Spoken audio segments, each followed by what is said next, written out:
সেদিনের মতো আবার ঠকাবি না তো? আরে না, এটা ভালো খাবার। সত্যি এটা খেতে ভালো লাগছে। আচ্ছা, সেদিন যে পানি খেয়েছিলাম, এটা কই? ওটা খাবো। না না, ওটা হবে না। না কেন? ওটা খেতে হবে, ভালো লেগেছে ওটা। এখন এই পেতনিকে কে বোঝায় যে সেদিন পানির সাথে প্রস্রাব করে ওকে খাইয়েছি? যাক, ও যেহেতু মানছে না তাই আজকে একটু খাওয়াই। এই বলে বোতলে করে আজকেও ওকে খাওয়াই দিলাম। খাওয়া শেষে পেতনি বলল, খাবারগুলো ভালো। আমি বললাম, শোনো, এরকম মজার খাবার রোজ রোজ পাবা, তার জন্য একটা কাজ করতে হবে। যদি পারো তাতে তোমারও লাভ আমারও লাভ। কি কাজ? মানুষকে ভয় দেখানো। তুমি যে কোনো একটা বাড়ি টার্গেট করে সেই বাড়িতে ঢিল ছুড়বা, রাত হলে একটু একটু ভয় দেখাবা, পরে আমি সেই বাড়িতে গিয়ে কবিরাজি করে তাদের সমস্যার সমাধান করব। পেতনি বলল, এটা করলেই হবে। এটা করলেই হবে। যদি ঠিকমতো করতে পারো তাহলে সবসময় ভালো ভালো খাবার পাবে। ওকে, আমি রাজি। যদি কথা না রাখিস তাহলে তোর ঘাড় মটকাবো। হবে হবে। শোনো তাহলে, পাশের ওই যে একটু দূরে রহিম চাচা, আগে ওনার বাসায় গিয়ে শুরু করি। ওনার বাসায় আজকে রাতে ঢিল ছুড়ব, পরের দিন রাতে ভয় দেখাবা। তারপরের দিন আমি গিয়ে ওনার সমস্যার সমাধান করে আসবো। ওকে, ঠিক আছে। এই বলে চলে গেল পেতনিটা। আমার কথা মতো কাজ শুরু করলো। এর ঠিক 2 দিন পর আমি রহিম চাচার বাড়িতে গিয়ে হাজির। ওনার বাসায় গিয়ে বললাম, চাচা, কিছু মনে না করলে একটা কথা জানতে পারি? কি কথা বলো? চাচা, রাত হলে আপনার বাসায় কিসের আওয়াজ পাই? কোনো সমস্যা কি? বাবা, অনেক বড় সমস্যা। গত 2 দিন ধরে আমার বাসায় কী সব হচ্ছে কিছু ঠিক লাগছে না। রাত হলে টিনের চালায় কেউ ঢিল ছুড়ে। যখন লাইট নিয়ে খুঁজতে যাই, গিয়ে দেখি আশেপাশে কেউ নেই। কাল রাতে তোমার চাচি একটা কালো ছায়া দেখে ভয়ে জ্ঞান হারিয়েছিল। হঠাৎ বাসায় কি যে হলো, আমি তো কবিরাজের বাড়ি যাব ভাবছি। চাচা, তার আর প্রয়োজন হবে না, কবিরাজ এসে গেছে, হাজির। রহিম চাচা বলল, তাই? কই উনি? আমার অনেক বড় উপকার করলে বাবা। কোথায় কবিরাজ? আপনার চোখের সামনে আমিই কবিরাজ। কথাটা শুনে চাচা আমার দিকে তাকিয়ে বলল, মজা করছো তাই না? তুমি আবার কবে কবিরাজ হলে? সত্যি বলছি, সেটা অনেক বড় ইতিহাস। বিশ্বাস করেন, আমি এই সমস্যার সমাধান করতে পারবো। তাই? ঠিক আছে, তোমাকে একটা সুযোগ দিলাম, দেখি কেমন ভালো করতে পারো। কথা মতো চাচার বাড়িতে ঢুকলাম। ঢুকে রুমগুলো ঘুরে ঘুরে দেখছিলাম। এভাবে কিছুক্ষণ ঘুরে চাচাকে বললাম, দেখলাম। আমার মুখে কথাটা শুনে চাচা বললেন, কি দেখলে বাবা? এই বাড়িতে তো কালো ছায়ার নজর পড়েছে। ভূতেরা এই বাড়ির ওপর দিয়ে রাস্তা বানিয়েছে। এই রাস্তা দিয়ে ওরা চলাফেরা করে। তাহলে এখন উপায় কি বাবা? এটা থেকে কিভাবে মুক্তি পাবো? উপায় আছে, চুপ করে থাকুন। আমি ভূতগুলোর সাথে কথা বলে দেখি। এই বলে মিছিমিছি চোখ বন্ধ করে বিড়বিড় করছি। একটু পর চোখ খুলে চাচাকে বললাম, কাজ হবে। এর জন্য 5,000 টাকা লাগবে। এই টাকা দিয়ে একটা কালো ছাগল কিনে ভূতগুলোকে খুশি করতে হবে। এই শর্তে তারা রাজি হয়েছে। যদি এটা না করেন তাহলে একসময় এই বাড়িটা তাদের দখলে চলে যাবে। রহিম চাচা বলল, না বাবা, এমনটা যেন না হয়। আমি রাজি, এই নাও টাকা। টাকাটা আমি ছুঁতে পারবো না, আমার বাম পকেটে ঢুকিয়ে দিন। এই বলে পানিতে মিছিমিছি ফু দিয়ে পুরো বাড়িতে ছিটিয়ে দিলাম। দিয়ে চাচাকে বললাম, নেন, আপনার কাজ হয়ে গেছে, আর কোনো সমস্যা হবে না। এই বলে চলে আসলাম ওখান থেকে। 5,000 টাকা তো ইনকাম হলো। শান্তি পেলাম। রহিম চাচা ভালো পদে চাকরি করে ঘুষের টাকায় ফুলে গেছে। ওনার বড় মেয়েটাকে পছন্দ করতাম, বেকার বলে অন্য কোথাও বিয়ে দিয়ে দিয়েছে। 5,000 টাকা না নিয়ে 10,000 নেওয়া উচিত ছিল। যাই হোক, সেদিন বিকেলবেলা মা আমাকে বলেছে, কিরে, তুই নাকি রহিম ভাইয়ের বাসায় গিয়েছিলি? তুই নাকি কবিরাজ? মায়ের মুখে কথাটা শুনে পাশে থাকা ছোট বোন হা হা করে হাসতে হাসতে বলল, ভাইয়া, তুই কবিরাজ? তা কবে থেকে কবিরাজ হলি শুনি? কবে হয়েছি সেটা জেনে তুই কি করবি? শুধু এটা জেনে রাখ, আমি সব জানি, সব দেখতে পাই। বললেই হলো? বিশ্বাস করি না তোর ভণ্ডামি। বিশ্বাস হচ্ছে না তাই না? না। ওকে, সামনে আয়। কেন? আয় বলছি, আমার সামনে এসে দেখ। তোর হাত দুটো পেছনে করে আঙুল দাঁড় করাবি। আমি বলে দিব কয়টা আঙুল দাঁড় করালি। এটা নাকি পারবে, পাগল। ওকে, এই দাঁড়ালাম। আমার কথা মতো ছোট বোন সামনে এসে দাঁড়ালো। পেতনি তখন রুমে ছিল। এসব দেখে মুচকি মুচকি হাসছে। পেতনিকে শুধু আমিই দেখতে পেতাম, মা ও ছোট বোন দেখতে পেত না। যাই হোক, পেতনিকে চোখের ইশারা দিয়ে বললাম আমার ছোট বোনের পেছনে যেতে, যেন ছোট বোন কয়েকটা আঙ্গুল দাঁড় করায়, সেটা দেখে আমাকে বলতে পারে। কথা মতো পেতনি ছোট বোনের পেছনে গিয়ে দাঁড়ালো। এদিকে ছোট বোন বলছে, নে শুরু করলাম, বলতো কয়টা আঙ্গুল দাঁড় করিয়েছি? আমি বললাম 3টা। আরে সত্যি তো, এটা মনে হয় এমনি বলেছিলি, মিলে গেছে। এবার বলতো কয়টা আঙ্গুল দাঁড় করিয়েছি? 2টা। হ্যাঁ, কেমনে পারলি? এবার বলতো কয়টা? এবারও 2টা। ওয়াও, কিভাবে সম্ভব? এখন কয়টা বলতো? 4টা। হায় হায়, ঠিক ভাইয়া, তুই দেখি সত্যিই পারলি। কিভাবে পারলি বল না? আমার হাত তো পেছনে রাখা ছিল, না দেখে কেমনে বললি? এসব বলা যাবে না, প্রমাণ পেয়েছিস, এখন ভাগ। এদিকে মাও বিষয়টা দেখে অবাক। আমাকে উদ্দেশ্য করে মা বললেন, এসব কবিরাজি বাদ দিয়ে পড়াশোনায় মন দে, আর যেন এসব না দেখি। মায়ের কথা শুনে রুমে চলে গেলাম।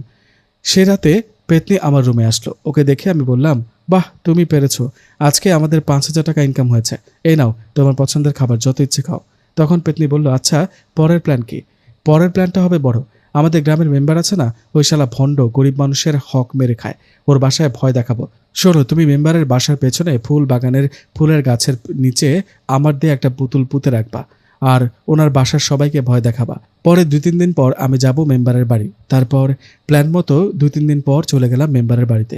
মেম্বার বাড়ি যাবার পর আমাকে দেখে মেম্বার বলল, কোনো দরকারে আসছো? না মেম্বার সাহেব, একটা কথা বলার জন্য আসছি। কি কথা? কিছুদিন ধরে কি আপনার বাসায় ভূতের কোনো ঘটনা ঘটেছে? কথাটা শুনে মেম্বার সাহেব আমার দিকে অবাক হয়ে তাকিয়ে বললেন, হচ্ছে তো। আচ্ছা, তুমি কি করে জানলে? সেটা পরে বলছি কিভাবে জানলাম। তার আগে শোনেন, আমি আপনার এই সমস্যার সমাধান করতে পারবো। তাই নাকি? তুমি আবার কবিরাজি শিখলা কবে থেকে? অনেক আগে থেকেই পারি, এসব আমার দাদা শিখিয়েছে। এসব করি না বলে লোকে জানে না। মেম্বার সাহেব বললেন, তা ভালো কথা, কিন্তু আমার তো তোমাকে লাগবে না, কারণ একটু আগে অন্য একটা কবিরাজ আসছে আমার বাড়িতে। একটু পরে হয়তো কাজ শুরু করবে। এই রে, এই বুঝি ধরা খেয়ে যাব। এই কবিরাজ যদি পেতনি আর আমার বিষয়ে মেম্বারকে কিছু বলে দেয় তাহলে আর রক্ষা নেই। তাই বুদ্ধি করে মেম্বার সাহেবকে বললাম, না না, ভুলেও এই কাজ করবেন না, অনেক বড় ক্ষতি হয়ে যাবে। কোন কাজ? অন্য কবিরাজ দিয়ে কাজ করালে ক্ষতি হয়ে যাবে। শোনেন, কাল রাতে আমি স্বপ্নে দেখলাম একটা কালো ছায়া আমাকে এসে বলছে, মেম্বার বাড়িতে ভয়ানক কিছু হচ্ছে, তুই যা সমাধান কর, উপকার কর। সেই কালো ছায়াটা আরও বলল, তুই ছাড়া অন্য কোনো কবিরাজ যদি মেম্বারের বাড়িতে আসে তাহলে তার একটা ছেলেকে হারাবে। এখন আপনি বলেন মেম্বার সাহেব, আপনি কি আপনার ছেলেকে হারাতে চান? না না, তা চাই না। আমি এখন ওই কবিরাজকে চলে যেতে বলি, তুমি ভেতরে আসো। যাক, এতক্ষণে তাহলে কাজ হলো। কথা মতো ওই কবিরাজ চলে গেল। মেম্বার সাহেব আমাকে বলল কাজ শুরু করতে। মিছে মিছে পানিতে ফু দিয়ে সারা বাড়ি ছিটাতে লাগলাম। একসময় মেম্বার সাহেবকে বললাম, বাড়ির অবস্থা ভালো না, ওরা এই পরিবারকে শেষ করবে। এই বাড়ির কোনো এক জায়গায় পুতুল রাখা আছে, সেই পুতুলে তাবিজ রাখা আছে। তাই নাকি? কি ভয়ানক কাণ্ড! কোথায় আছে সেই পুতুল? দেখো, খুঁজে বের করো। এক গ্লাস পানি দিন দেখছি। এই বলে ভরা পানির গ্লাসের দিকে মিছিমিছি এক দৃষ্টিতে তাকিয়ে বলে উঠলাম, এদিকে বাগানে, আপনার বাগানে ফুল গাছের নিচে আছে সেই পুতুল। এই বলে ওনাকে সাথে নিয়ে ফুল গাছের নিচ থেকে পুতুলটা তুলে ফেললাম। এটা দেখে তো মেম্বার অনেক ভয় পেয়ে বলে উঠলেন, হায় হ্যাঁ, সত্যি তো। বাবা প্লিজ এটা সমাধান করো, চিন্তা করবেন না, কাজ হবে। আর এসব হবে না, বিনিময়ে একটা গরু কোরবানির টাকা দিতে হবে। আপনার বাড়িতে যেসব ভূত প্রেত আছে সেগুলোকে একটা গরু দিয়ে খুশি করে অনেক দূরে পাঠাবো। ঠিক আছে, আমি রাজি। আর যেন কোনো সমস্যা না হয়। আশা করি আর সমস্যা হবে না। এই বলে একটা গরু কেনার টাকা নিয়ে বাসায় চলে আসলাম। শালার গরিবের হক মেরে খাওয়া টাকা আমি মেরে দিলাম। যাই হোক, এই ঘটনার 2 দিন পর হঠাৎ একদিন একজন মহিলা আসলেন আমার সাথে দেখা করতে। ওনাকে দেখে বলে উঠলাম, কে আপনি? আমার কাছে কি চান? আপনি কি আমাকে চেনেন? জবাবে মহিলা বললেন, আপনার সাহায্য আমার খুব দরকার। আমার ও আমার ছেলে মেয়ের সাথে ভয়ানক কিছু ঘটে যাচ্ছে, প্লিজ না করবেন না। মহিলার মুখে এসব শুনে আমি বললাম, আমি যে কবিরাজ সেটা কে বলল? আমার ঠিকানা বা পেলেন কিভাবে? জবাবে মহিলা বললেন, গতকাল আমার বাসায় একটা মেয়ে এসেছিল, এসে আপনার কথা বলেছিল, আর ঠিকানা মেয়েটাই দিয়েছে। কি হচ্ছে এসব? কে আমার বিষয়ে ওনাকে বলেছিল? এটা তো আমার প্ল্যান করা ঘটনা না। যদি সত্যি সত্যি এই মহিলার বাসায় গিয়ে দেখি সত্যি ভয়ানক কিছু ঘটেছে, তাহলে কিভাবে কি করব ভেবে পাচ্ছি না। এদিকে মহিলা অনুরোধ করে যাচ্ছে। আমি ওনাকে শান্ত করে বললাম, ঠিক আছে, আপনি বাসায় যান, আমি কাল আসবো আপনার বাসায়। এই বলে চলে যান উনি। সে রাতে পেতনিকে স্মরণ করি। আমি স্মরণ করাতে পেতনি দেখা করে আমার সাথে।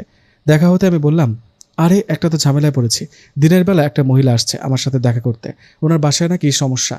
কে জানি আমার কথা বলেছে। আমি বলেছি ওনাকে, মানে মানে আমি মানুষের রূপ নিয়ে মহিলার কাছে গিয়ে তোমার ঠিকানা দিয়ে আসছি। আমি বলেছিলাম তোমার সাথে যেন দেখা করে। কেন বলেছ? ওই, এটা কি আমাদের প্ল্যান নাকি? ওনার বাসায় তো কখনো যায়নি। কাল ওনার বাসায় গিয়ে যদি দেখি সত্যি ভূতের সমস্যা, তখন কি হবে? তুমি কাল ওনার বাসায় যাবে আর ওনার পরিবারের সাথে কি কি ঘটেছে সব শুনবে। মহিলাটা বিপদে আছে, আমাদের উচিত ওনাকে সাহায্য করা। আরে তাই নাকি? কি বিপদ? মহিলাটার স্বামী মারা গেছে, ওনার এক ছেলে ও এক মেয়ে। জমি জমা আছে, সে জমির লোভে সে মহিলার দেবর তাদের উপর তাবিজ করেছে, কালো জাদু করেছে, যেন মহিলা আর তার 2 সন্তান অসুস্থ হয়ে মারা যায়। তাহলে সমস্ত সম্পত্তি পাওয়া যাবে। কি এত বড় প্রতারণা! সম্পত্তির লোভে মানুষ এত নিচে নামতে পারে? পারে। কাল ওনার বাসায় গিয়ে ওনার মুখে সব সমস্যা শুনবা। আগেই বলো না ওনার দেবর ওনাদের উপর তাবিজ করেছে। আর শোনো, মহিলাটার বাসার পেছনে দেখবা একটা পুকুর আছে। সেই পুকুরের মাঝখানে কাদার নিচে একটা মাটির হাঁড়িতে একটা তাবিজ রাখা আছে। তোমাকে এক নিঃশ্বাসে সেটা তুলে সেই তাবিজটা নষ্ট করতে হবে। তাহলে পরিবারটা বিপদ থেকে রক্ষা পাবে। তোমার কোনো ভয় নেই, আমি তোমার সাথে থাকবো। এই বলে চলে গেল পেতনি। কালকে মহিলাটার বাসায় যেতে হবে, কি জানি কি হয়। এবার বুঝি সত্যিকারের ভূতের মুখোমুখি হতে হবে, কিন্তু কিছু করার নাই। মহিলা ও তার পরিবারকে সাহায্য করতে হবে। যাক বাবা, যা হবার হবে। কাল ওনার বাসায় যাব, এই ভেবে ঘুমিয়ে পড়লাম। রাতে স্বপ্নে দেখলাম একটা ভয়ানক আকারের অবয়ব, বড় বড় কোকড়া কোকড়া চুল, হাতের নখগুলো লম্বা লম্বা, দেখলেই গায়ের লোম দাঁড়িয়ে যায়। সেই অবয়বটা আমাকে বলছে, সাবধান, বাঁচবি না, পরোপকারী হতে গিয়ে নিজের ক্ষতি করিস না, কালকে ওই মহিলার বাড়িতে যাবি না, তুই গেলে তোকে মেরে ফেলবো। কথাটা শুনে ঘুম ভেঙে গেল। সকাল হয়ে গেছে, ঘুম থেকে উঠে ভাবতে লাগলাম রাতে স্বপ্নে কি দেখলাম, কে ছিল ওটা, আমাকে ভয় দেখালো কেন? পেতনি নাকি? না না, পেতনি এরকম মজা করবে না, ও তো আমাকে ওই মহিলার বাসায় যেতে বললো। এই ভাবতে ভাবতে পেতনিকে স্মরণ করলাম। পেতনি কিছুক্ষণের মধ্যেই হাজির হলো। এসে আমাকে বলল, তুমি কি রেডি? আজকে বিকেলে মহিলার বাসায় যাবা, গিয়ে কি কি সমস্যা আগে শুনবা, তারপর আমি বলবো কি কি করতে হবে, কেমন? আমার না ভয় করছে। তাই না? আমাকে দেখে ভয় করে না? আমার ভয়ানক চেহারা দেখে কি ভয় করে না? না, তোমাকে দেখতে ভালো লাগে, একদম প্রেমে পড়ে যায়। পেতনি বলল, আবার শুরু হলো, বেশি কথা না বলে বিকেলবেলা ওনার বাসায় যাবা, আমি আছি, কোনো ভয় নেই। এই বলে চলে গেল পেতনি। সেদিন বিকেলবেলা আমি সেই মহিলার বাড়িতে গেলাম। আমাকে দেখে মহিলা বললেন, আসেন আসেন, বসেন এখানে। আমার এই ছোট বাড়িতে আমিও, আমার 2 সন্তান, 3 জনের পরিবার। আসলে মহিলাটাকে দেখে মনে হলো ওনার সাহায্যের দরকার। ওনার বাসায় যাবার পর ওনার রুমগুলো হেঁটে হেঁটে দেখছিলাম, রুমের মধ্যে কেমন গরম আবহাওয়া। যাই হোক, রুমগুলো ঘুরে মহিলাটাকে বললাম, আন্টি এখন বলেন তো, আপনার ও আপনার ছেলে মেয়েদের সাথে কি ঘটেছে আর কতদিন ধরে ঘটেছে? তখন মহিলাটা বলতে শুরু করলেন, শোনেন তাহলে, আজ থেকে 1 মাস আগের কথা। এক রাতে হঠাৎ ঘুমটা ভেঙে যায় আমার। আমি শুনতে পাই আমার বড় ছেলেটা কার সাথে যেন কথা বলছে। বিছানা থেকে উঠে দরজার ফাঁক দিয়ে পাশের রুমে তাকালাম। তখন দেখলাম আমার ছেলে একা একা কার দিকে তাকিয়ে যেন কথা বলছে। রুমে কেউ নেই, তাহলে কার সাথে কথা বলছে ও?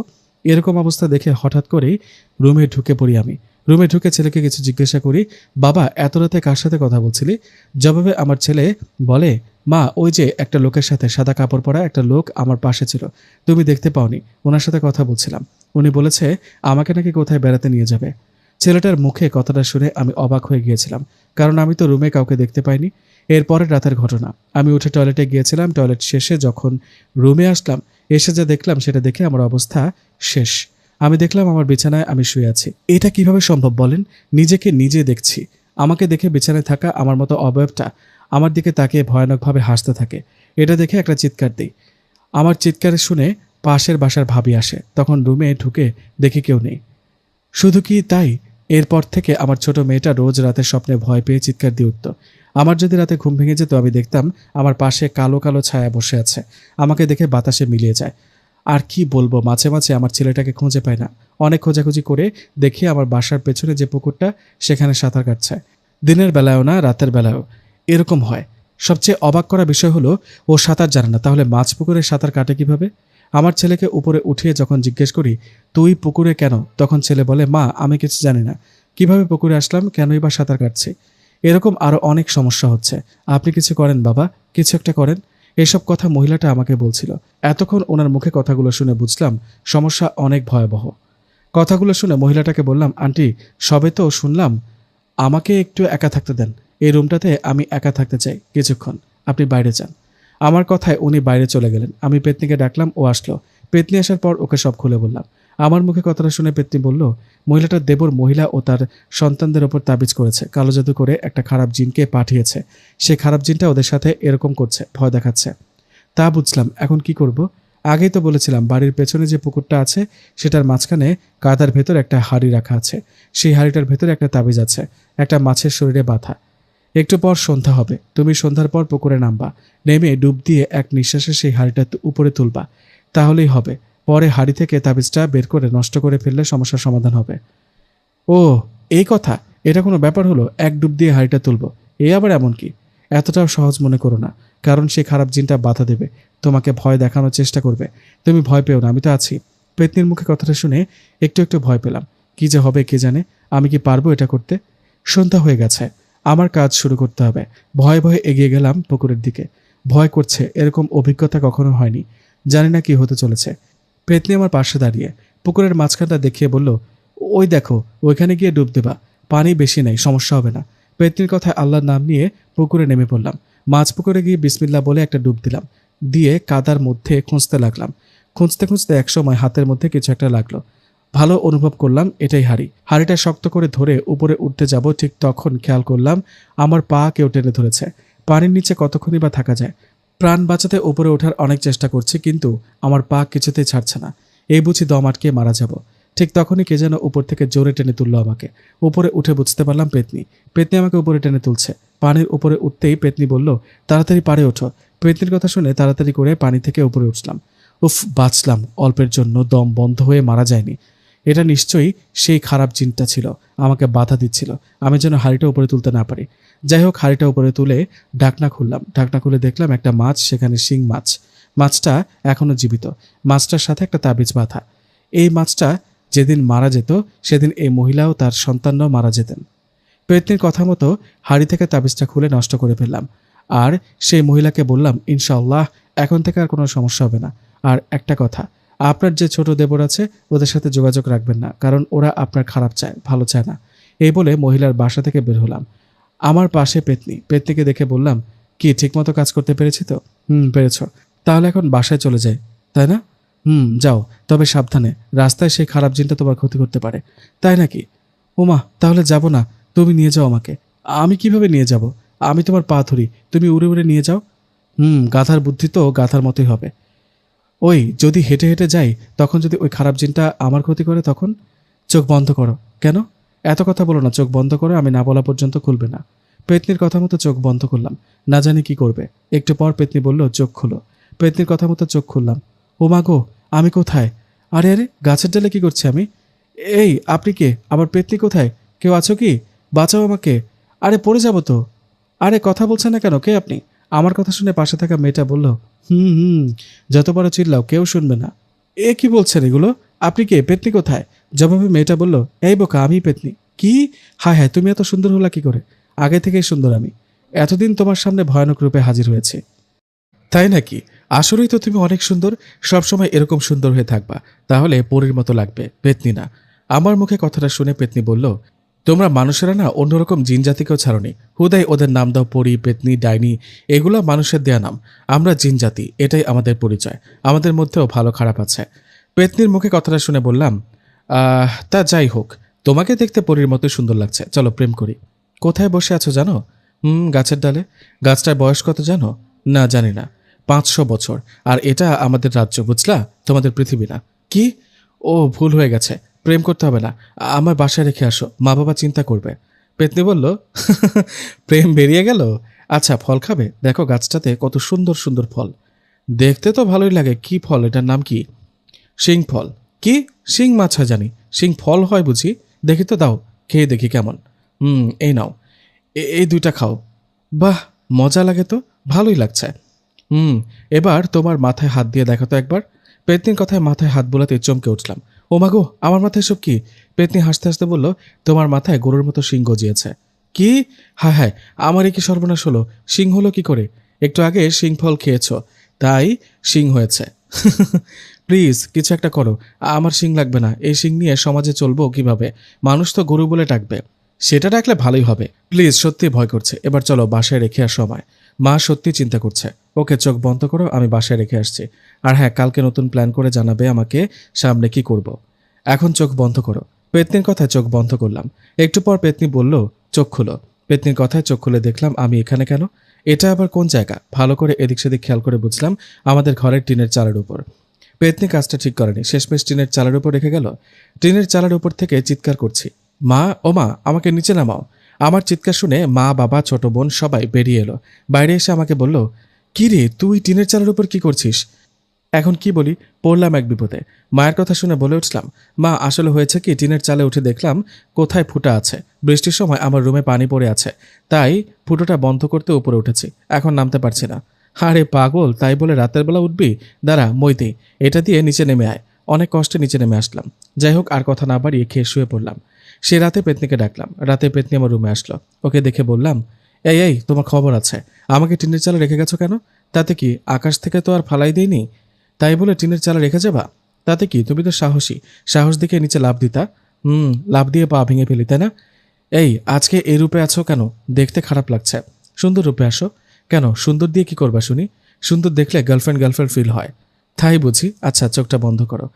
কেন চোখ বন্ধ করতে হবে কেন? কাপড় খুলবা নাকি? বন্ধ করতে বলেছি, করো। আমি রূপ চেঞ্জ করছি। পেতনির কথায় কিছুক্ষণের জন্য চোখ বন্ধ করলাম। কিছুক্ষণ পর পেতনি বলল, এবার চোখ খুলো। পেতনির কথায় চোখ খুলে যা দেখলাম সেটা দেখে বিছানা থেকে এক লাফে উঠে দাঁড়ালাম। চোখ খুলে দেখলাম আমার সামনে আমি বসে আছি। মানে কি পেতনি আমারই রূপ নিয়েছে? আমার দিকে তাকিয়ে মুচকি মুচকি হাসছে। ওকে দেখে কাঁপতে কাঁপতে বললাম, এটা কি? পেতনি বলল, কেন রূপ পাল্টালাম? কেমন লাগছে? এই পরের রূপ নিতে বলেছি, আমার রূপ না, ভয় করছে প্লিজ। আচ্ছা ঠিক আছে, আর শোনো, পরের প্ল্যান কি? পরের প্ল্যান একটা পুলিশের বাড়িতে। তাই নাকি? তা বলো কি করতে হবে? কাছে আসো, এই বলে পেতনির কানে কানে প্ল্যান বললাম। এর ঠিক 3 দিন পর আমি সেই পুলিশের বাড়িতে হাজির। সাবধানে কাজ করতে হবে, নইলে সোজা জেলে যেতে হবে।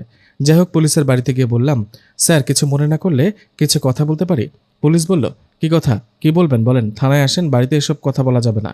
কাল থানায় আসেন। আরে স্যার না, এটা আসলে আমি একজন কবিরাজ, আমি কোনো বাড়িতে গেলে সেই বাড়ির সমস্যা বুঝতে পারি, কিছু মনে করবেন না। আমি আপনার বাসায় ভূতের কোনো সমস্যা দেখতে পাচ্ছি। তাই নাকি? আর কি কি দেখতে পান? আপনার বাসার অবস্থা ভালো না, মেন সমস্যা আপনার বউয়ের উপর। আমি আপনার পুরো বাসাটা ভালো করে দেখি, তাহলে আসল সমস্যা বুঝতে পারবো। আচ্ছা ঠিক আছে, আসেন দেখেন তো কি হয়েছে। পুলিশের কথায় ভিতরে ঢুকলাম। ঢুকে এই রুম সেই রুম ঘুরে দেখলাম। দেখে পুলিশকে বললাম, আপনার বাড়ির অবস্থা ভালো না, আপনার বউয়ের ওপর আপনারই কোনো এক আত্মীয় তাবিজ করেছে। কি বলেন, তাবিজ করেছে মানে? কি করলো, কেন করলো? আপনার বউকে একজন পছন্দ করে, তাই তাবিজ করে সে আপনার বউকে কেড়ে নিতে চায়। আপনি কি চান আপনার বউকে হারাতে? না না, তা চাই না। তাহলে সমস্যা সমাধান করতে হবে। আচ্ছা, আপনাদের সাথে কিছুদিন ধরে কি ভয়ানক কিছু ঘটেছে? আপনারা কি কোনো কালো ছায়া বা সাপ এরকম কিছু দেখেন? আমার কথা শুনে পুলিশের বউ বলে উঠল, হ্যাঁ হ্যাঁ, আমি রাত হলে ভয় পাই, বাথরুমে গেলে দেখি একটা সাপ আমার দিকে এগিয়ে আসছে। রাতে ঘুমালেও স্বপ্নে সেই সাপটাকে দেখি। রান্না করার সময় মনে হয় আমার পেছনে কেউ দাঁড়িয়ে আছে, খুব ভয় করে। এসব শুনে পুলিশ বলল, আমিও ঘুমের মধ্যে খারাপ কিছু দেখি। এখন কি করব? আপনারা শুধু দেখেন আমি কি করি। কি করবেন আর? তাবিজ করেছে এটা কে বলল? কোথায় সেই তাবিজ? তাবিজ আছে, আর বের করে দিব এখনই। তাই নাকি? ওকে, তাবিজ খুঁজে না পেলে কিন্তু শাস্তি পেতে হবে। ওকে, সমস্যা নেই, কিন্তু এটা তাবিজ এমনি এমনি বের হবে না, আর সহজে নষ্ট হবে না। সেই সাপরূপী জিনটাকে খুশি করতে দুধ খাওয়াতে হবে। 30,000 টাকা লাগবে। কি? দুধ খাওয়াতে 30,000? এত কেন? এটা কোনো সাধারণ সাপ না, এটা ভয়ানক জিন, যেটা আপনাদের কাউকে ছাড়বে না, আপনাকে মেরে ফেলবে আর আপনার বউকে নিয়ে যাবে। পুলিশ বলল, তাই নাকি? আচ্ছা টাকা দিব, সমস্যা নেই, সমাধান করেন এখনই। ওকে শুনুন, আপনার বউয়ের বালিশ কোনটা দেখান, ওটার ভিতরে তাবিজ রাখা আছে। আমার কথা মতো পুলিশ ওনার বউয়ের সাথে থাকা বালিশটা এনে দিলেন। আমি বালিশটা কেটে সব তুলো বের করে খুঁজতে লাগলাম, কিন্তু এ কি, এখানে তো কোনো তাবিজ নেই। এরকম দেখে পুলিশ বলল, নেন ভণ্ড কবিরাজ, সোজা থানায় চলেন। পড়লাম এক বিপদে। এই পেতনিকে বলেছিলাম পুলিশের বইয়ের বালিশে তাবিজ রাখতে, কি করছে কে জানে। এখন বুঝি জেল খাটতে হবে। ভয়ে ভয়ে পুলিশকে বললাম, স্যার আমার মনে হয় কি বালিশ উল্টে গেছে, আপনার বইয়ের বালিশ না, আপনার থাকা বালিশে আছে সে তাবিজ। পুলিশ বলল, যদি এবারেও না পাই? স্যার পাবেন, সত্যি বালিশটা দেন। এই নেন। পুলিশ এবার অন্য বালিশটা এনে দিলেন। ওনার সামনে এই বালিশটাও কেটে ফেললাম, কিন্তু এটাতেও কোনো তাবিজ নাই। এবার আমি শেষ, এবার জেল নিশ্চিত। পুলিশ বলল, অনেক ভণ্ডামি হয়েছে, চলো এবার থানায় চলো। কেন যেসব করতে গেলাম, এত মানুষ থাকতে পুলিশের বাড়িতে আসতে চেয়ে বোকামি হয়েছে। পুলিশের দিকে তাকিয়ে বলে উঠলাম, স্যার শেষবারের মতো আমাকে একটা সুযোগ দিন। আমি যদি এবার তাবিজ বের করতে না পারি তাহলে সত্যি আমাকে থানায় নেবেন। পুলিশ বলল, না না, আর কোনো সুযোগ নাই, চল থানায় চল। এবার স্যার শেষ একটা সুযোগ দিন প্লিজ। এই বলে ভয়ে ভয়ে এবার ওদের কোলবালিশটা কেটে সব তুলা বের করলাম। এবার তাবিজটা পেয়েছি, উফ বাঁচলাম। যাই হোক, তাবিজটা পেয়ে পুলিশকে দেখালাম। দেখেছেন স্যার, বলেছি না তাবিজ আছে, এই দেখেন। এই বলে কিছুক্ষণ মিছিমিছি ফু দিয়ে টাকা নিয়ে বাসায় আসলাম। আজকে পেতনির খবর আছে। রাতে পেতনির সাথে দেখা হতেই ওর দিকে এগিয়ে গেলাম রাগে। ওকে বললাম, ওই তুমি কেন করলা এটা? তোমাকে বলেছি পুলিশের বইয়ের বালিশে তাবিজ রাখতে, তুমি কোল বালিশে রেখেছো কেন? তোমার বুদ্ধির পরীক্ষা নিলাম, দেখলাম বুদ্ধি করে কোনো কিছু সমাধান করতে পারো নাকি। অল্পের জন্য ধরা খাইনি, আর তুমি বলছো বুদ্ধি লাগবে না? আমার বুদ্ধি লাগবে, কারণ সামনে একটা বড় কিছুর মোকাবেলা করতে যাচ্ছি। মানে? কাল তোমার কাছে একজন বৃদ্ধ লোক আসবেন, ওনার পরিবারের সাথে খুবই ভয়ানক কিছু ঘটেছে। উনি আসলে ওনার মুখে সব শুনবা, আর ওনাকে বলবা তুমি যাবা ওনার বাসায়। তাই নাকি? এবার আবার বড় কোনো সমস্যার মধ্যে পড়বো না তো? তা জানি না, এখন কিছু বলা যাচ্ছে না, তবে বৃদ্ধ লোকটার বাড়িতে 7 জন জিন আছে। কি 7 জন জিন? সকাল হতে ছোট বোন ডাক দিয়ে বলল, ভাইয়া তোর সাথে কেউ একজন দেখা করতে আসছে। বোনের কথায় বিছানা থেকে উঠে লোকটার সাথে দেখা করলাম। একজন বৃদ্ধ লোক আমাকে দেখে লোকটা বলল, বাবা অনেক আশা নিয়ে তোমার কাছে আসছে। আমি জানি, আর কিছু বলতে হবে না। বাসায় কিছু শুনলে বাবা মা খারাপ ভাববে, তাই লোকটাকে বললাম, আপনি বসেন, আমি রেডি হয়ে আসছি। এই বলে কিছুক্ষণ পর লোকটাকে বললাম, চলেন আপনার বাসায় যেতে যেতে সব শুনবো। যাই হোক, লোকটার সাথে ওনার বাসায় যাচ্ছি আর ওনাকে জিজ্ঞেস করছি, আচ্ছা এবার বলেন তো কি হয়েছে, পুরো ঘটনা আমাকে খুলে বলুন। লোকটা তখন বলতে শুরু করলো, কিছুদিন আগের কথা, রাতের বেলা আমি ও আমার নাতি গিয়েছিলাম মাছ ধরতে। সেই রাতের পর থেকে আমার ও আমার নাতির ওপর সমস্যা শুরু হয়। ওনার কথা শুনে বললাম, বলেন তো একটু কি কি সমস্যা হয়? তখন লোকটা বলল, এক রাতের ঘটনা। শেষ রাতের দিকে আমার নাতির ডাক শুনে আমার ঘুম ভাঙে। ওর নাম রাহুল। তো রাহুলের ডাকে আমার ঘুম ভাঙতে রাহুল বলে, দাদা ফজরের আজান হয়েছে, নামাজ পড়তে যাবেন না? রাহুলের মুখে কথাটা শুনে বললাম, আরে কি ব্যাপার, তুই কবে নামাজ পড়া শুরু করলি? তখন রাহুল বলল, আজকে থেকে, চলেন দেরি হয়ে যাচ্ছে। যাই হোক, তখন অজু করে রাহুলের সাথে নামাজ পড়তে চলে গেলাম। বাসা থেকে 3 থেকে 4 মিনিটের মতো সময় লাগে মসজিদে যেতে। যখন আমরা দুইজন মাঝ রাস্তায় গেলাম তখনই আমি রাহুলকে বললাম, রাহুল নামাজ পড়া শুরু করলি আর ছাড়বি না তো? কিন্তু আমার কথায় কোনো উত্তর পেলাম না। তাই পেছনে ফিরে রাহুলের দিকে তাকালাম। তাকিয়ে যা দেখলাম সেটা দেখার আশা আমি করিনি। আমি দেখলাম আমার পেছনে রাহুল নেই। আমার পেছনে 4জন ভয়ানক আকারের অবয়ব দাঁড়িয়ে আছে। তাদের চেহারা এতটাই ভয়ানক ছিল যে ওদের দেখলেই শরীরে কাঁপুনি এসে গেছে। আমার শরীর পাথর হয়ে গেছে। সামনের দিকে দৌড় দেব ভাবছি, কিন্তু আমার সামনেও 3জন ভয়ানক অবয়ব দাঁড়িয়ে আছে। এসব কি হচ্ছে আমার সাথে? তখন বুঝতে পারলাম রাহুলের রূপে কোনো খারাপ কিছু আমাকে বাসা থেকে বের করে নিয়ে আসছে। কিন্তু আমি তো কারো ক্ষতি করিনি, তাহলে এরা কি চায় আমার কাছে? তখন সাহস করে বলে উঠলাম, দেখুন আমি তো আপনাদের কোনো ক্ষতি করিনি, আপনারা আমার কাছে কি চান? তখন ওদের মধ্যে থাকা একজন বলে ওঠে, তোর প্রাণ চাই, জানের বদলে যান। তোর এত বড় সাহস, আমাদের ভাইকে মেরে ফেলেছিলি, তোকেও মরতে হবে, তোর পরিবারকে শেষ করে দেব। এসব শুনে আগা মাথা কিছুই বুঝতে পারছিলাম না। কার কথা বলে? আমি তো কাউকে মারিনি। এদিকে সে ভয়ানক অবয়বগুলো আমার দিকে এগিয়ে আসতে আসতে ঠিক তখনই ফজরের আজান দেয়। আজানের আওয়াজ পেয়ে অবয়বগুলো বাতাসে মিলিয়ে যায়। যাবার আগে বলে যায়, তোকে ছাড়বো না, আবার আসবো। প্রাণের ভয় তখন এক দৌড়ে মসজিদে চলে যাই আমি। তারপর থেকে নানাভাবে ভয় দেখাতে থাকে সেই অবয়বগুলো। শুধু আমার সাথে না, আমার পরিবারের সবার সাথে মাঝে মাঝেই তো আমার নাতিকে জ্ঞান হারানো অবস্থায় গাছের নিচে, পুকুর পাড়ে এসব জায়গায় পায়। আরও অনেক সমস্যা হয়। কি করব, আপনি দেখুন কি করা যায়। লোকটার মুখে এসব কথা শুনতে শুনতে ওনার বাসায় পৌঁছালাম। ওনার বাসায় গিয়ে বাসাটা ঘুরে দেখলাম। বাসাটা ঘুরে দেখার পর পেতনিকে স্মরণ করলাম। একটু পর পেতনি আসলো, এসে বলল, কি হলো, ওনার মুখে সমস্যা শুনেছ? হুম, শুনেছি। এই বলে পেতনিকে সব ঘটনা খুলে বললাম। আমার মুখে ঘটনা শুনে পেতনি বলল, ওরা আসলে 7জন জিন, যারা এই পরিবারের ওপর প্রতিশোধ নিতে চাচ্ছে। কিসের প্রতিশোধ? কিছুদিন আগে ওই লোকটা আর ওনার নাতি রাতের বেলা মাছ ধরতে গিয়েছিল। মাছ ধরা শেষে যখন বাসায় ফিরল তখন রাস্তায় তারা একটা সাপকে দেখতে পায়। সাপটাকে দেখে ওরা দুজনে লাঠি নিয়ে আঘাত করে মেরে ফেলে। আসলে ওটা কোনো সাধারণ সাপ ছিল না, ওটা ছিল একটা জিন, সাপ রূপে ঘোরাফেরা করছিল। এই যে 7টা জিন, এটা ওই জিনটার ভাই। এরা 8 ভাই ছিল, তাদের মধ্যে একজনকে মেরে ফেলেছে লোকটা। তাই ওদের ওপর প্রতিশোধ নেওয়ার জন্য এসব ভয়ানক ঘটনা ঘটেছে। পেতনির মুখে কথাটা শুনে বললাম, ও এই তাহলে আসল কাহিনী। তা এখন কি করব? লোকটার নাতি রাহুল ছেলেটা আছে না, ওর ওপর জিনগুলোকে হাজির করো আর কথা বলে দেখো। পেতনির কথায় রাহুলের ওপর জিনগুলোকে হাজির করলাম। হাজির হয়ে জিনগুলো বলতে লাগলো, ছোট বাচ্চা বল, আমাদের কেন হাজির করলি? মনের মধ্যে সাহস নিয়ে বললাম, এই পরিবারের ওপর কেন করছো এগুলা? জবাবে জিনগুলো বলে, আমাদের ভাইকে মেরেছে ওরা, ওদেরকেও মরতে হবে। ওরা না জেনে ভুল করেছে, ওরা যদি জানতো তোমাদের ভাই সাপ রূপে ঘোরাফেরা করবে তাহলে কখনোই মেরে ফেলতো না। আমার কথা শুনে জিনগুলো বলে উঠল, এত কিছু বুঝি না, আমাদের ভাইকে হারিয়েছি, এখন ওদেরকে ছাড়বো না। এই বলে চলে গেল জিনগুলো। অবাক হয়ে পেতনির দিকে তাকালাম। পেতনি ইশারা দিয়ে বলল, বাইরে আসো। বাইরে যাবার পর পেতনি বলল, এরা এভাবে যাবে না, অন্য উপায়ে তাড়াতে হবে। লোকটাকে বলো কালকে আবার আসবে। পেতনির কথায় লোকটাকে বললাম, কাল আসবো। এই বলে বাসার দিকে চলতে লাগলাম। বাসার দিকে যাবার পথে হঠাৎ রাস্তায় থমকে গেলাম। আমার সামনে সে ভয়ানক জিনগুলো দাঁড়িয়ে আছে। সবাই রেগে আমার দিকে তাকিয়ে আছে। আমি কিছু বলার আগেই সেই জিনগুলো আমার দিকে ধেয়ে আসতে শুরু করলো। ঠিক তখনই আমার সামনে চলে আসলো পেতনি। পেতনিকে দেখে জিনগুলো থেমে গেল আর পেতনির দিকে তাকিয়ে বলল, কে এই নূরজাহান? পেতনির দিকে অবাক হয়ে তাকিয়ে রইলাম। ওদিক থেকে সে জিনগুলো বলছে, নূরজাহান তুই তুই এখানে কেন? আমাদের বাধা হয়ে দাঁড়াবে না, চলে যা। এই পরিবারকে শেষ করে দিব, তার সাথে এই কবিরাজকেও। এটা শুনে পেতনি রেগে একটা গর্জন দিল। আশেপাশে মনে হচ্ছিল তখন ঝড় শুরু হয়েছে, গাছগুলো মনে হয় ভেঙে মাটিতে পড়ে যাবে। পেতনির গর্জন শুনে সে জিনগুলো বলে উঠল, এখন চলে যাচ্ছি, কিন্তু আমরা এর প্রতিশোধ নিব। চারদিক শান্ত হয়ে গেল। পেতনি আমার দিকে তাকিয়ে বলল, বাড়িতে চলে যাও, রাতে আমি আসবো, তখন কথা হবে। পেতনির কথায় বাড়িতে চলে গেলাম। সে রাতে পেতনি আমার রুমে আসলো। পেতনিকে দেখে বললাম, আসছো? আচ্ছা এখন কি করব? আমার তো মনে হয় না জিনগুলো ওদের ক্ষতি না করে পিছে ছাড়বে না। অনেকটা সেরকম, পরিবারটার ক্ষতি করার আগে ওদের এখান থেকে তাড়াতে হবে। সেটা কিভাবে করলে তাদের তাড়াতে পারবো? কাজটা একটু কঠিন হবে। এই কাজটা করতে তোমার অনেক সাহসের পরিচয় দিতে হবে। কি কাজ? তোমাকে আমাদের রাজ্যে যেতে হবে। কথাটা শুনে অবাক হয়ে ভয়ে বললাম, কি? কিভাবে যাব আমি? চিন্তা করো না, আমি যেভাবে বলবো ওভাবে যাবা। তোমার সাথে 2টা পরী থাকবে তোমার গার্ড হিসেবে। বড় সমস্যা হলে ওরা তোমাকে বাঁচাবে। কখন যাব আর কিভাবে যাব বলে দাও। জবাবে পেতনি বলল, কাল রাতের বেলা তোমাকে বলবো, আর কালকেই যাবা আমাদের রাজ্যে। একটু আধটু ভয় পেলেও পেতনির উপর ভরসা ছিল আমার।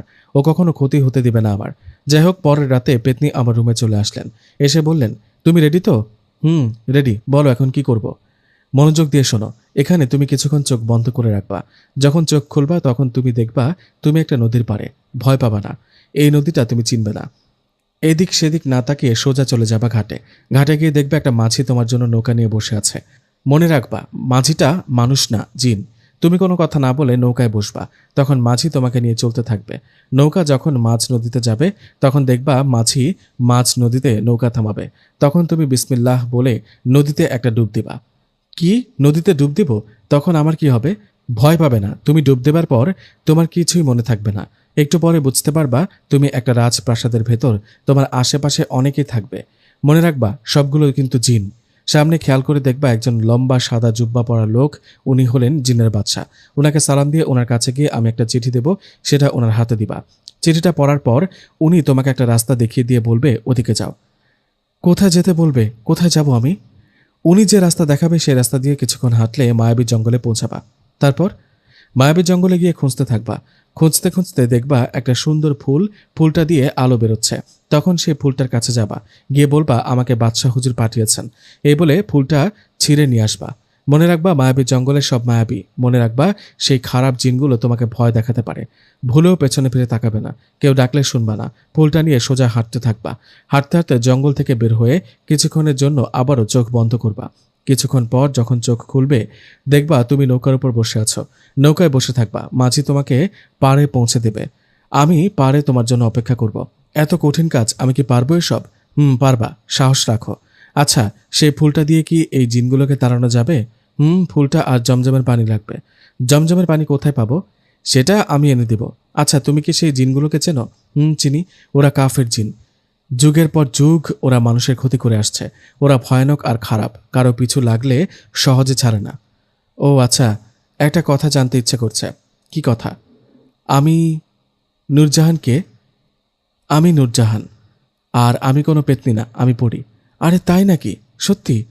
আমার বিষয়ে পরে জানলে চলবে। এখন রেডি হও। বেশি দেরি হলে ওই পরিবারটাকে আর বাঁচাতে পারবে না।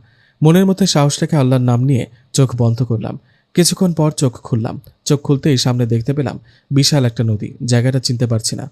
পেতনির কথা মতো সামনে দেখলাম ঘাটের মধ্যে একটা নৌকা। নৌকাটা দেখে এগিয়ে গেলাম। নৌকাতে কেউ নেই। মাঝি একা নৌকা নিয়ে হয়তো আমার জন্য অপেক্ষা করছে। আর দেরি না করে নৌকায় উঠে বসলাম। সাথে সাথে নৌকাটা চলতে শুরু করলো।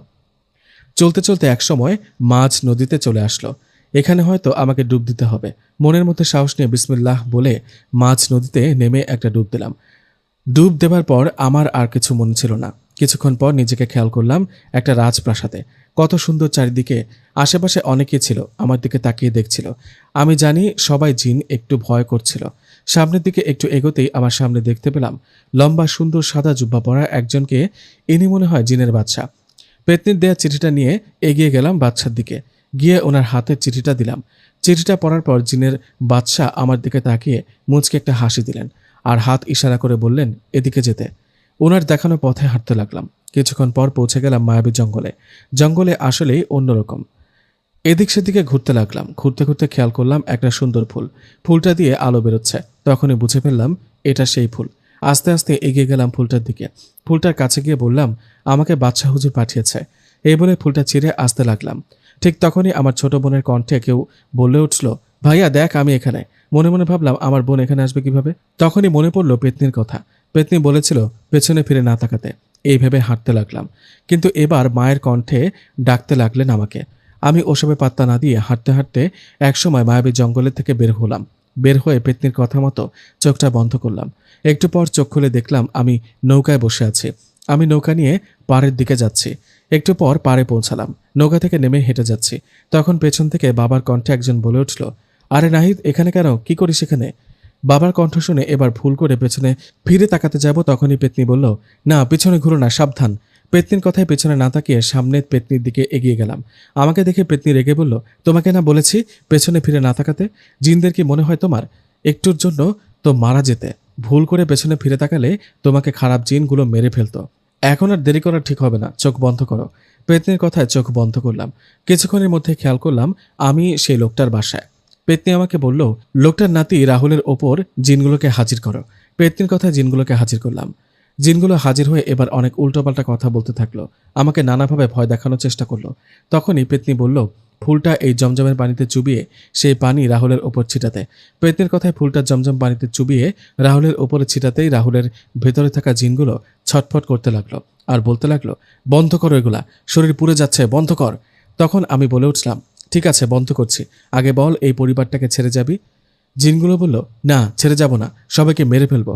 তখন পেতনি আমার কানে কানে বলল, ওদের বলো না গেলে ফুলটাকে আগুনে পুড়িয়ে ফেলবে, তাহলে ওরা মারা যাবে।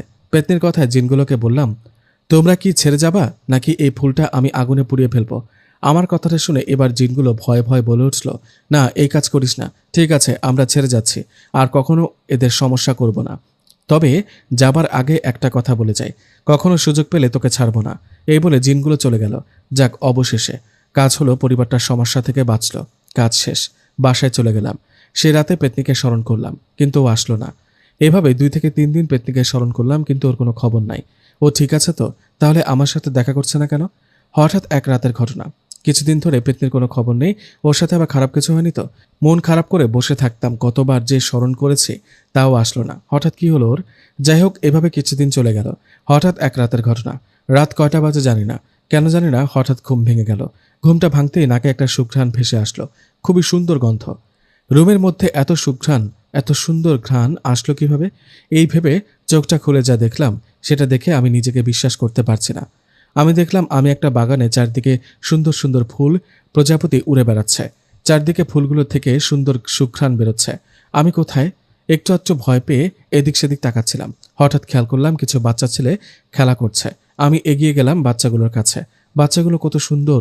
আমাকে দেখে বাচ্চাগুলো হাত ইশারা করে বলল, এদিকে যান। মনের অজান্তেই সেদিকে যেতে লাগলাম। সামনে বিশাল এক রাজপ্রাসাদ। হাঁটতে হাঁটতে রাজপ্রাসাদে ঢুকলাম। পুরো রাজপ্রাসাদটা সাজানো, চারদিক থেকে সুঘ্রাণ ভেসে আসছে। আমাকে দেখে সবাই বলাবলি করছে, ও আসছে, ও আসছে, আসুন, আমরা আপনারই অপেক্ষায় আছি।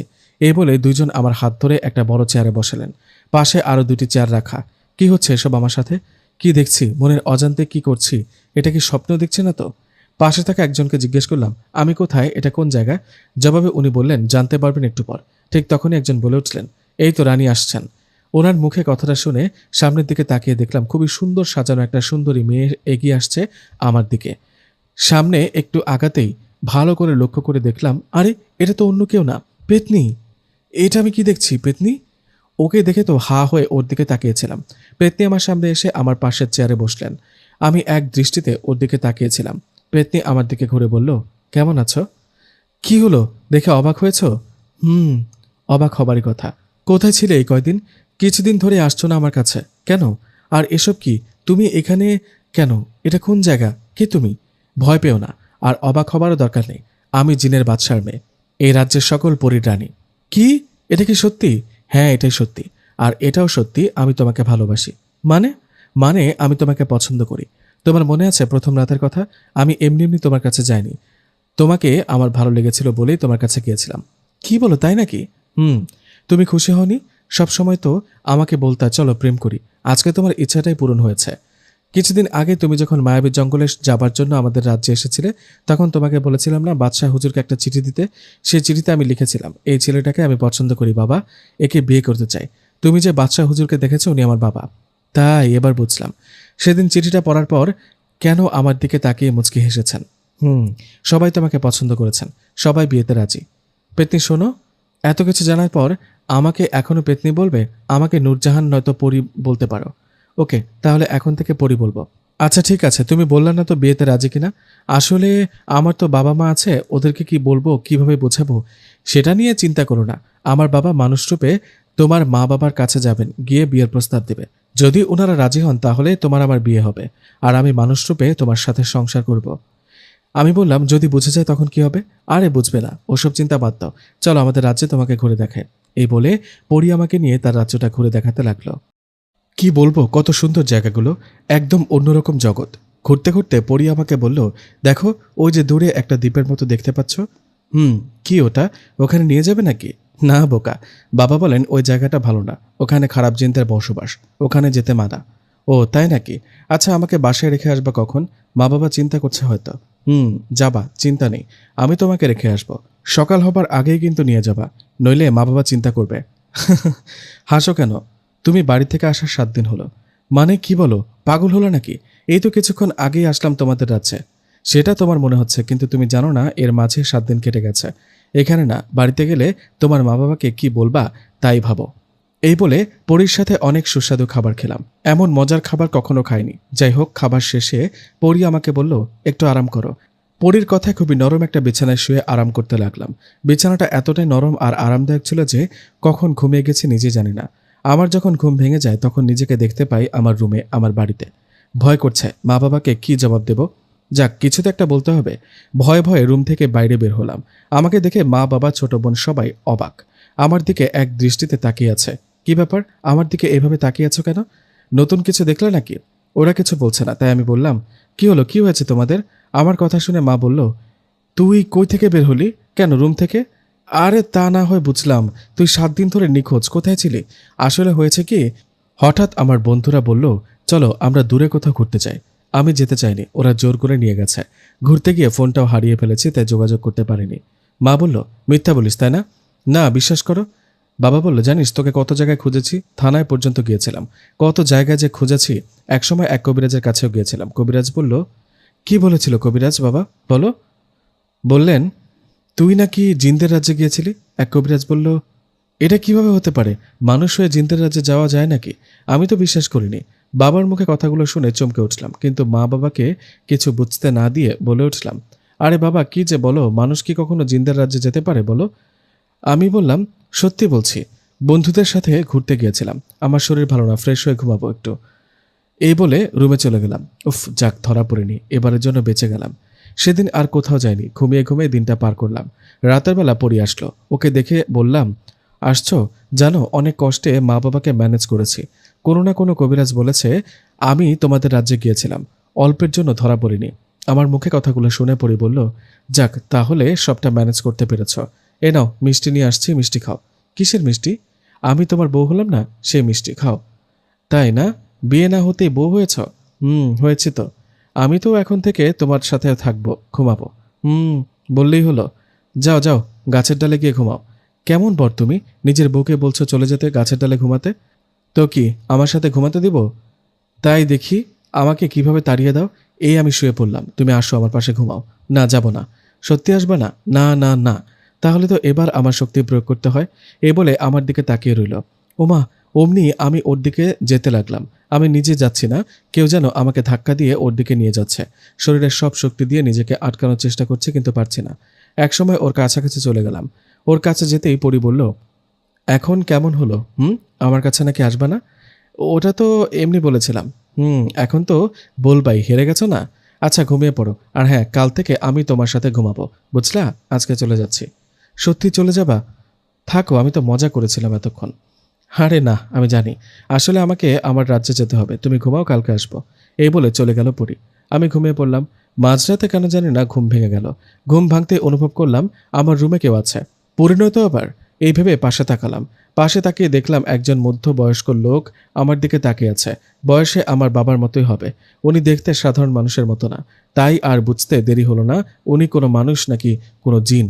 উনি আগে থেকেই আমার দিকে তাকিয়েছিলেন, মায়াবী এক চাহনি। আমি ওনার দিকে তাকাতেই আমাকে মায়াবী কণ্ঠে বলে উঠলেন, আপনি ভালো আছেন?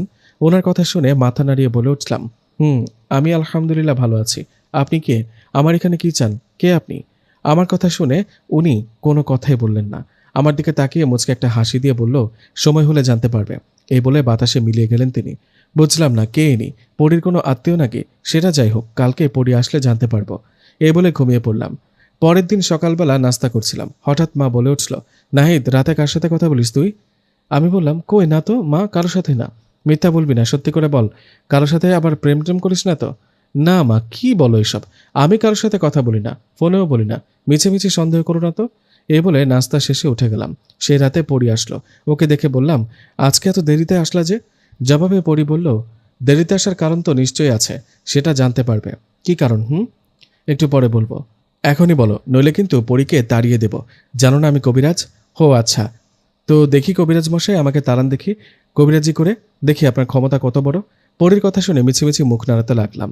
আমাকে বিড়বিড় করতে দেখে পরী হা হা করে হেসে বলল, আরে অভিনয় হয়েছে, থামেন, আপনাকে আর অভিনয় করতে হবে না। ভণ্ড কবিরাজ? ওই আমি ভণ্ড কবিরাজ না। আমি হলাম জিনের বাদশার জামাই। তা তো অবশ্যই। আচ্ছা শোনো, তোমাকে যেটা বলতে চেয়েছিলাম, কালকে আমার বাবা ও মা মানুষ রূপে তোমাদের বাড়িতে আসবে বিয়ের প্রস্তাব নিয়ে। কি, এত তাড়াতাড়ি বুঝি? হ্যাঁ, সমস্যা আছে নাকি তোমার? না তা না, আমার না ভয় করছে। আরে কিসের ভয়, কিচ্ছু হবে না, তুমি চিন্তা করো না। ওকে ঠিক আছে। সকাল 10টায় আমি রুমেই ছিলাম। হঠাৎ করে মিষ্টি হাতে দুজন লোক আমার বাসায় এলেন। আমি ওদের চিনতে পেরেছি। এরা পরীর মা বাবা মানুষের রূপে আসছে। ওদের না চেনার ভান করে বসে রইলাম। পরীর মা বাবাকে দেখে আমার বাবা বললেন, আপনাদের ঠিক চিনতে পারলাম না। বাবার মুখে কথাটা শুনে পরীর বাবা বললেন, আমাদেরকে চিনবেন না, আমাদের বাসা একটু দূরে। আমি একজন মাদ্রাসার শিক্ষক। আমরা আমাদের মেয়ের বিয়ের জন্য একটা ছেলে খুঁজছি। আপনাদের ছেলে আমাদের খুব পছন্দ। আমার যা কিছু আছে সবকিছুর মালিক ও হবে। আপনার ছেলেকে আমি আমার ছেলের মতো আদর করব। এটা শুনে বাবা বললেন, কি বলছেন এগুলো আবোল তাবোল? আপনাদেরকে কে বলল আমার ছেলেকে বিয়ে দেব আমি? আমার ছেলেকে বিয়ে দেব না। কথাটা শুনে পরীর বাবা বললেন, আপনি বুঝতে চেষ্টা করুন, আমার অনেক সোনাদানা ধন সম্পদ আছে, সবকিছুর মালিক ও আপনার ছেলে হবে। আমার মেয়েটা আপনার ছেলেকে পছন্দ করে, প্লিজ হাত জোর করছি ওদের বিয়েটা দিয়ে দিন। ওনার হাত জোড়াজুড়ি দেখে মনে মনে বলছি, হায় রেজিনের বাদশা একটা সাধারণ মানুষের কাছে হাত জোড়াজুড়ি করছে। ঠিক তখনই বাবা একটা কথা বলে উঠলেন। কথাটা শুনে আমি ও পরীর বাবা বাবার দিকে হা হয়ে তাকিয়ে রইলাম। পরীর বাবার মুখে কথাগুলো শুনে বাবা বলে উঠলেন, কি ভেবেছেন আমি এতটাই বোকা? আমি জানি আপনি সাধারণ কোনো মানুষ না, আপনি জিন। আপনি জিন, এটা আমি কিভাবে জানলাম, কেমনে জানলাম এটা জিজ্ঞেস করার দরকার নাই। আপনি এক্ষুনি চলে যান আমার বাসা থেকে। বাবার মুখে কথাটা শুনে হা হয়ে ওনার দিকে তাকালাম। কিভাবে জানলো এসব? এদিকে পরীর বাবা আর কোনো কথা না বলে মাথা নিচু করে চলে গেলেন। পরীর বাবা চলে যাবার পর আমি না জানার ভান করে বাবাকে বললাম, বাবা কি বলো এগুলা? তুমি কিভাবে জানো ওরা জিন নাকি মানুষ? সত্যি কি ওরা জিন? বাবা বললেন, হ্যাঁ ওরা জিন। কথাটা শুনে বললাম, কিন্তু তুমি জানলা কিভাবে বাবা? বলো আমাকে, এক্ষুনি বলতে হবে। আমার জোরাজুরিতে বাবা বললেন, যুবক বয়সে আমি একজন কবিরাজ ছিলাম। কি, তাই নাকি? সত্যি? হুম, এটাই সত্যি, আমি কবিরাজ ছিলাম। একটা কারণে আমাকে কবিরাজি ছাড়তে হয়েছে। কবিরাজি ছেড়েছি ঠিকই, কিন্তু এতটাই সব ভুলে যায়নি যে জিনদের দেখলে চিনতে পারবো না। কি থেকে কি হয়ে গেল। আমি আর কথা না বাড়িয়ে বাইরে চলে গেলাম। বাইরে একটু ঘোরাফেরা করে বাসায় আসলাম, মনটা ভীষণ খারাপ। তাহলে কি পরীর সাথে আমার বিয়ে হবে না? সে রাতে ঘুম আসছিল না, মন খারাপ করে বসেছিলাম। হঠাৎ খেয়াল করলাম পাশে কেউ বসে আছে। মাথাটা ঘুরিয়ে সেদিকে তাকালাম। সেই লোকটা, গতকাল রাতে যে লোকটা এসেছিল। লোকটাকে দেখে বলে উঠলাম, আপনি আবার কেন আসছেন? কি চান আপনি?" আমার কথার কোনো উত্তর না দিয়ে লোকটা বলে উঠলেন, মন খারাপ করে থেকো না, মন থেকে আল্লাহর কাছে চাও, আল্লাহ চাইলে সব পাবে। কথাটা বলে চলে গেলেন। বড় অদ্ভুত লোকটা, কিরকম রহস্যজনক কথা বলেন। লোকটা চলে যাবার কিছুক্ষণ পর পরি আমার রুমে আসে। আমার মন খারাপ। পরি আমার দিকে তাকিয়ে বলে উঠল, মন খারাপ করো না, তোমার বিয়ে আমার সাথে হবে, আমি অন্য কারোর সাথে হতে দিব না। আমি বললাম, সেটা কিভাবে? ক্ষমতা দেখিয়ে বিয়ে করবে আমাকে? বলো, তাতে কি সবার মন পাবে? তা জানি না, কিন্তু তোমাকে হারাতে পারবো না। আচ্ছা বাদ দাও এসব, সময় হলে দেখা যাবে। আমি তোমাকে ছাড়া অন্য কাউকে বিয়ে করব না। আর একটা কথা, 2 দিন থেকে একটা জিন আমার কাছে আসে। আচ্ছা তুমি কি ওনাকে চেনো? তোমার পরিচিত নাকি? না তো, আমার পরিচিত না। আচ্ছা উনি কি তোমাকে ভয় দেখিয়েছে? না, ভয় দেখায়নি। তবে উনাকে দেখে মনে হয় আমাকে কিছু বলতে চায়, কিন্তু বলতে পারছে না। যাই হোক, রাতে আর কথা না বাড়িয়ে ঘুমিয়ে পড়লাম। সকালবেলা ঘটে গেল একটা ঘটনা। নাস্তা করছিলাম, হঠাৎ বাবা বলে উঠলেন, কতদিন ধরে চলছে এসব? কি কতদিন ধরে চলছে? কি বলো বাবা? না বুঝার ভান কেন করিস? তাহলে পরীর সাথে সম্পর্ক তোর কাল রাতে আমি ও তোর মা সব দেখে ফেলেছি। এখন কি মিথ্যা বলবি? বাবার মুখে কথাটা শুনে ভয় চমকে উঠলাম। শেষমেশ জেনেই গেল। জেনে যেহেতু গেছে তাহলে স্বীকার করতেই হবে। এইভাবে মাথা নিচু করে বাবাকে বললাম, এটাই সত্যি, গতকালকে যারা বিয়ের প্রস্তাব নিয়ে আসছিল ওরা পরীর মা বাবা। আমিও পরীকে পছন্দ করি বাবা, ওকে আমি বিয়ে করতে চাই। কথাটা শুনে আমার গালে কষে একটা থাপ্পড় দিলেন বাবা, আর বললেন, পাগল হলি নাকি তুই? আরে তুই মানুষ, এটা ভুলে গেলি নাকি? নাহিদের মা, নাহিদকে বুঝাও, এখনো সময় আছে। কথাটা শুনে মা বলল, বাবা এটা কিভাবে হবে? আমরা মানুষ, ওরা জিন জাতি, এটা কিভাবে হবে বল?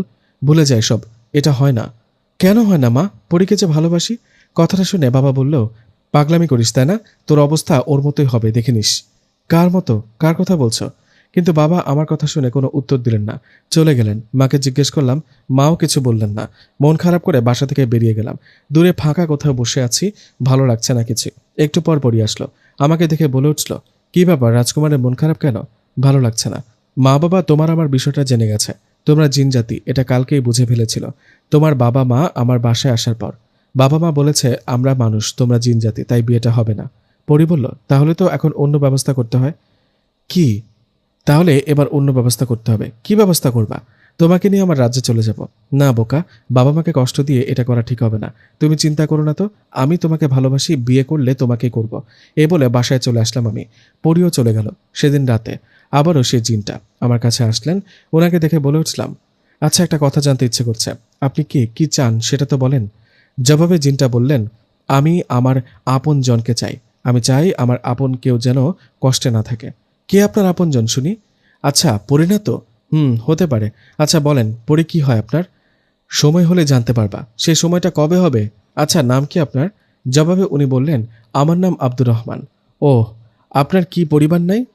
আচ্ছা বললেন না তো কি চান আমার কাছে? আমার কথা শুনে মুচকে একটা হাসি দিয়ে আব্দুর রহমান বললেন, জানবে জানবে, সব কিছু জানার একটা সময় আছে। কথাটা বলে উনি চলে যান। সে রাতে পরি আমার কাছে আসেনি। পরি আসলো না কেন? আজকে ওর কিছু হলো না তো? এটা ভাবতে ভাবতে ঘুমিয়ে পড়ি। পরের দিন সকালবেলা বাবা আমাকে ডেকে আবারও কথা শোনাতে লাগলেন। বাবা বললেন, তোকে এত করে বলার পরও পরিটার সাথে কেন সম্পর্ক রাখিস? রাত হলে ও তোর কাছে আসে কেন? কেন রাত জেগে কথা বলিস? বাবার কথা শুনে আমি বললাম, কই না তো বাবা, আমি তো পরির সাথে কথা বলিনি। চুপ, অনেক হয়েছে, আর একটা মিথ্যাও বলবি না। বিশ্বাস করো গতকাল রাতে আমি পরির সাথে কথা বলিনি। ও আসেনি কালকে। তাহলে কার সাথে কথা বলেছিলি কাল রাতে বল? মানে কারোর সাথে না। অনেক হয়েছে, এবার আমাকে একটু কিছু করতে হবে। প্লিজ বাবা, সত্যি পরির সাথে কথা বলিনি। আসলে কিছুদিন ধরে একজন লোক আমার রুমে আসে। লোক বলতে একজন জিন আসে। কথাটা শুনে পাশে থাকা মা বললেন, কি বলিস জিন মানে? কোন জিন? তোকে কি ভয় দেখায় নাকি? খুলে বল আমাদেরকে। মায়ের কথা শুনে আমি বললাম, না মা, আসলে বিষয়টা তেমন কিছু না। জিনটা আমার কাছে আসে, আমার কোনো ক্ষতি করে না। বড় অদ্ভুত অদ্ভুত কথা বলে কি জন্য আমার কাছে আসে সেটা জিজ্ঞেস করলে বলে সময় হলে জানতে পারবে। গতকাল রাতে ওনার নাম জিজ্ঞেস করেছিলাম, তখন উনি বলেছেন ওনার নাম আব্দুর রহমান। আমার মুখে কথাটা শুনে বাবা বললেন, কি কি নাম বলেছে? ওনার নাম নাকি আব্দুর রহমান? আমার মুখে নামটা শুনে বাবা মা দুজনেই চমকে গেলেন। একজন আরেকজনের দিকে তাকিয়ে বললেন, আব্দুর রহমান? না, এটা হতে পারে না। উনি কেন তোর কাছে আসেন? উনি কি চান? বাবার মুখে কথাটা শুনে বললাম, কি ব্যাপার বাবা, তুমিও মা ওনার নাম শুনে চমকে উঠলে কেন? চেনো নাকি ওনাকে? জবাবে বাবা বললেন, একটা খুনিকে না চেনার কি আছে? মানে কি বলো, কে খুনি? সেটা তো জানতে হবে না, শুধু একটা কথা জেনে রাখ, পরির সাথে তোর কোনো সম্পর্ক যেন না থাকে। আর রাতে আব্দুর রহমান জিন আসলে ওনাকে বলবি তোর সামনে যেন আর কখনো না আসে। কেন বাবা, কি সমস্যা? পরি হয়েছে বলে কি ওকে ভালোবাসতে পারি না? না পারিস না, এগুলো সব মাথা থেকে বের কর। না, তা পারবো না। পরীকে ভুলতে পারবো না, ওকে আমি ভালোবাসি। আমার মুখে কথাটা শুনে আমার গালে জোরে একটা থাপ্পড় দিয়ে বললেন, জীবনটা শেষ করে দিস না। তোর মাও এমন জেদি ছিলেন, বাঁচতে পারলো না। তোর মাকে বাঁচতে দিল না, বেচারি মরেই গেল। বাবার মুখে কথাটা শুনে বলে উঠলাম, কি পাগল হলো নাকি বাবা? কি বলছো আবুল তাবুল? কার মা মারা গেছে? এই তো মা পাশে দাঁড়িয়ে। মা, বাবা কি বলছে এসব? পাগল হলো নাকি? বাবা বলল, আমি তো পাগল। তোমার কথায় আমি রহস্য খুঁজে পাচ্ছি বাবা। বলো তো আসল রহস্য কি? বলো এক্ষুনি। মা বাবাকে বলো আমাকে যেন এক্ষুনি সব খুলে বলে। আমার মুখে কথাটা শুনে বাবা ধমক দিয়ে বলল, কাকে বারবার মা বলিস? ও তোর মা না। মানে কি বলো এগুলা? মা না মানে? আমি ঠিকই বলছি, ও তোর মা না। তাহলে কে উনি? আমি কে? আমার মা কোথায়? তোর মা মারা গেছে তুই যখন অনেক ছোট তখন। কি? মা মারা গেছে? তাহলে তোমরা কারা? আমি তোর আসল বাবা না, আমি তোর মামা। আর যাকে মা বলে জানিস ও তোর মামি। বাবার মুখে কথাগুলো শুনে মাথা ঘুরতে শুরু করলো। মনের অজান্তে চোখের কোণে পানি চলে আসছিল। কান্না ভরা চোখে বাবাকে বলে উঠলাম, এগুলা কি সত্যি বাবা? সব সত্যি। আর এটাও সত্যি, ওই আব্দুর রহমান তোর বাবা। তোর বাবা একজন জিন, তুই জিনের সন্তান। বাবার কথাটা শুনে চমকে উঠে চোখ বড় বড় করে বাবার দিকে তাকিয়ে বললাম, কি? আমি জিনের সন্তান? তাহলে তোমরা আমার মামা মামি হলে কিভাবে? সত্যি, আমরা তোর মামা মামি। তোর মা আমার আপন বোন। তোর মা মানুষ, তোর বাবা জিন, বুঝলি? রাতের বেলা যে আব্দুর রহমান জিন তোর কাছে আসে, উনি তোর বাবা। হয়তো তোকে দেখতে আসে। কি শুনলাম এগুলা? আমার বাবা জিন, আমি জিনের সন্তান। তাহলে আমার মা কোথায়? মা কিভাবে মারা গেলেন? আমার মুখে কথাটা শুনে মামা বললেন, মামা মানে যাকে এতদিন বাবা জানতাম। মামা বললেন, তোর বাবার কারণে। মানে কি বলো? বাবার কারণে মা মারা গেছে কিভাবে? তখন মামা বলতে শুরু করলেন, তাহলে শোন, আমি যখন যুবক ছিলাম তখন অনেক আমল জানতাম। এক কথায় বলতে গেলে আমি ছিলাম নামকরা কবিরাজ। কখনো কারো খারাপ করিনি, সবসময় মানুষের উপকার করেছি। কোনো এক কারণে তোর বাবার সাথে আমার বন্ধুত্ব হয়। তোর বাবা জিন, আমি মানুষ। তোর বাবা আমাকে কবিরাজি করতে সাহায্য করত। এইভাবে দুইজনের মাঝে ভালো বন্ধুত্ব হয়ে যায়। চলতে থাকে দিন। এভাবে কয়েকটা বছর বেশ ভালোই কেটে যায়। কয়েক বছর পর আমি জানতে পারি তোর বাবা আর আমার বোন মানে তোর মা, এদের মাঝে একটা সম্পর্ক চলছে। বিষয়টা জেনে আমি খুব রেগে যাই। আব্দুর রহমান যতই আমার বন্ধু হোক, সে তো মানুষ না, সে জিন। একটা জিনের সাথে আমার বোনের সম্পর্ক মেনে নেই কিভাবে? কিভাবে বা ওর সাথে বিয়ে দেই? এই ঘটনা জানার পর তোর বাবার সাথে আমার বন্ধুত্ব নষ্ট হয়ে যায়। আমি ওদের দুজনের ওপর অনেক রাগ করি, কিন্তু তাও আটকাতে পারিনি। ওরা দুজন দুজনকে অনেক ভালোবেসে ফেলেছিল, তাই অনেক চেষ্টা করেও কোনো লাভ হয়নি। তোর বাবার সাথে তোর মায়ের বিয়ে হয়, তখন আবারও তোর বাবার সাথে আমার বন্ধুত্ব আগের মতো হয়ে যায়। এইভাবে কয়েক মাস কেটে যাবার পর হঠাৎ একদিন আমার কাছে দুজন মানুষ আসে। এসে বলে ওনার ছেলেকে জিনে ধরেছে, কোনোভাবেই আটকাতে পারছে না, যখন তখন কিছু একটা করে ফেলতে পারে। লোক দুটার কথা শুনে তোর বাবা আব্দুর রহমান ও আমি চলে যাই সেই লোক দুটোর বাড়িতে। ওনাকে গিয়ে বেশ কিছুক্ষণ দেখাদেখি করে যা জানতে পারলাম, যে ছেলেটাকে জিনে ধরেছে সে ছেলেটা কালো জাদু শিখতে চেয়েছিল। সে চেয়েছিল জিনকে বশে আনতে, কিন্তু সেটা পুরোপুরি করতে না পারায় খারাপ জিনটা ওর পেছনে লাগে, ওর ক্ষতি করতে শুরু করে। এসব ঘটনা দেখার পর আমি তোর বাবাকে বলি, রহমান, এই ছেলেটা খারাপ কাজ করতে গিয়ে এরকম হয়েছে, ও তো পাপের শাস্তি পাচ্ছে। আমি এই ছেলেটার চিকিৎসা করাবো না, ওর শাস্তি পাবার দরকার আছে। আমার মুখে কথাটা শুনে তোর বাবা বলে, না, এটা ঠিক হবে না। ছেলেটা পাপ করেছে ঠিক, কিন্তু ওকে একটা সুযোগ দেয়া দরকার ভালো হবার। তুমি ছেলেটার ওপর জিনটাকে হাজির করো, করে কথা বলে দেখো, তারপর যা করার আমি করছি। তখন তোর বাবার কথা মতো আমি ছেলেটার ওপর জিনটাকে হাজির করি। সে ছিল একটা কাফের জিন, খারাপ জাতির জিন। অনেকে বলাবলি তর্ক করার পর ছেলেটাকে ছাড়তে চাইছিল না। এটা দেখে তোর বাবা বলেন, না ছাড়লে ওকে মেরে ফেলবো, ও বেঁচে থাকলে শুধু মানুষের ক্ষতি করবে। তোর বাবার মুখে কথাটা শুনে বললাম, মেরে ফেলা কি ঠিক হবে? এমনি বোতলবন্দি করি। কিন্তু এদিকে সেই খারাপ জিনটা না ভেবেই আমাদেরকে হুমকি দিচ্ছে, ভয় দেখাচ্ছে। তাই উপায় না পেয়ে তোর বাবা সেই খারাপ জিনটাকে মেরে ফেলে। তখন আমরা দুজনেই ভেবেছিলাম সমস্যাটা বুঝি শেষ হলো, আর কোনো সমস্যা হবে না। এর কয়েক মাস পর তুই জন্ম নিলি। তোর জন্মের কয়েক মাস পর সেই যে খারাপ জিনটা ছিল, যাকে তোর বাবা মেরে ফেলেছিল, সে জিনের পরিবার প্রতিশোধ নিতে আমার আর তোমার বাবার কোনো ক্ষতি করতে না পেরে তোর মাকে মেরে ফেলে। এখন বল, তোর মায়ের মৃত্যুর জন্য কে দায়ী? তোর মা মারা যাওয়ায় আমি কবিরাজি ছেড়ে দেই আর তোকে নিজের ছেলের মতো মানুষ করি। তোর বাবার সাথে তখন থেকে আর কোনো কথা বলি না, তখন থেকে বন্ধুত্বতা শেষ হয়ে যায়। মামার মুখে কথাগুলো শুনে চোখ বেয়ে পানি পড়তে লাগলো। কিছু না বলে মামার দিকে তাকিয়ে রইলাম। ঠিক তখনই মামা বললেন, এবার বুঝলি তো জিন জাতিকে কেন দেখতে পারি না? মানুষের সাথে জিনের ভালোবাসা, বিয়ে এসব মানায় না। আর শোন, একটা কথা তোকে বলে রাখি, তোর বিয়ে কোনো পরীর সাথে হবে না। তোর বিয়ে হবে সুমির সাথে, যাকে তুই আপন বোন ভেবেছিলি এতদিন। আমার মেয়ে তোর মামাতো বোন, বুঝলি? তুই আর সুমি যখন ছোট তখন থেকে তোর মামি আর আমার ইচ্ছে, বড় হলে তোদের বিয়ে দেব। মামার মুখে কথাটা শুনে চমকে উঠলাম। কি বলে এসব? যাকে এতদিন আপন বোন ভাবতাম, তাকে কিভাবে বিয়ে করব? হোক সে এখন আমার মামাতো বোন। মামার কথা শুনে আমি ও সুমি একে অপরের দিকে তাকিয়ে রইলাম, দুজনেই বেশ অবাক। এটা কিভাবে হতে পারে? পরি ছাড়া আমি কাউকে বিয়ে করতে পারবো না, বুঝলাম মামা? আমার মুখে কথাটা শুনে মামা বললেন, চুপ, বেশি বার বেড়েছিস তাই না? আমি কোনো কথা শুনবো না। সামনের শুক্রবার তোদের বিয়ে দেব, দেখি কে আটকায় আমাকে। শেষমেশ কিনা মামাতো বোনকে বিয়ে করতে হবে, যাকে এতদিন নিজের বোন ভাবতাম।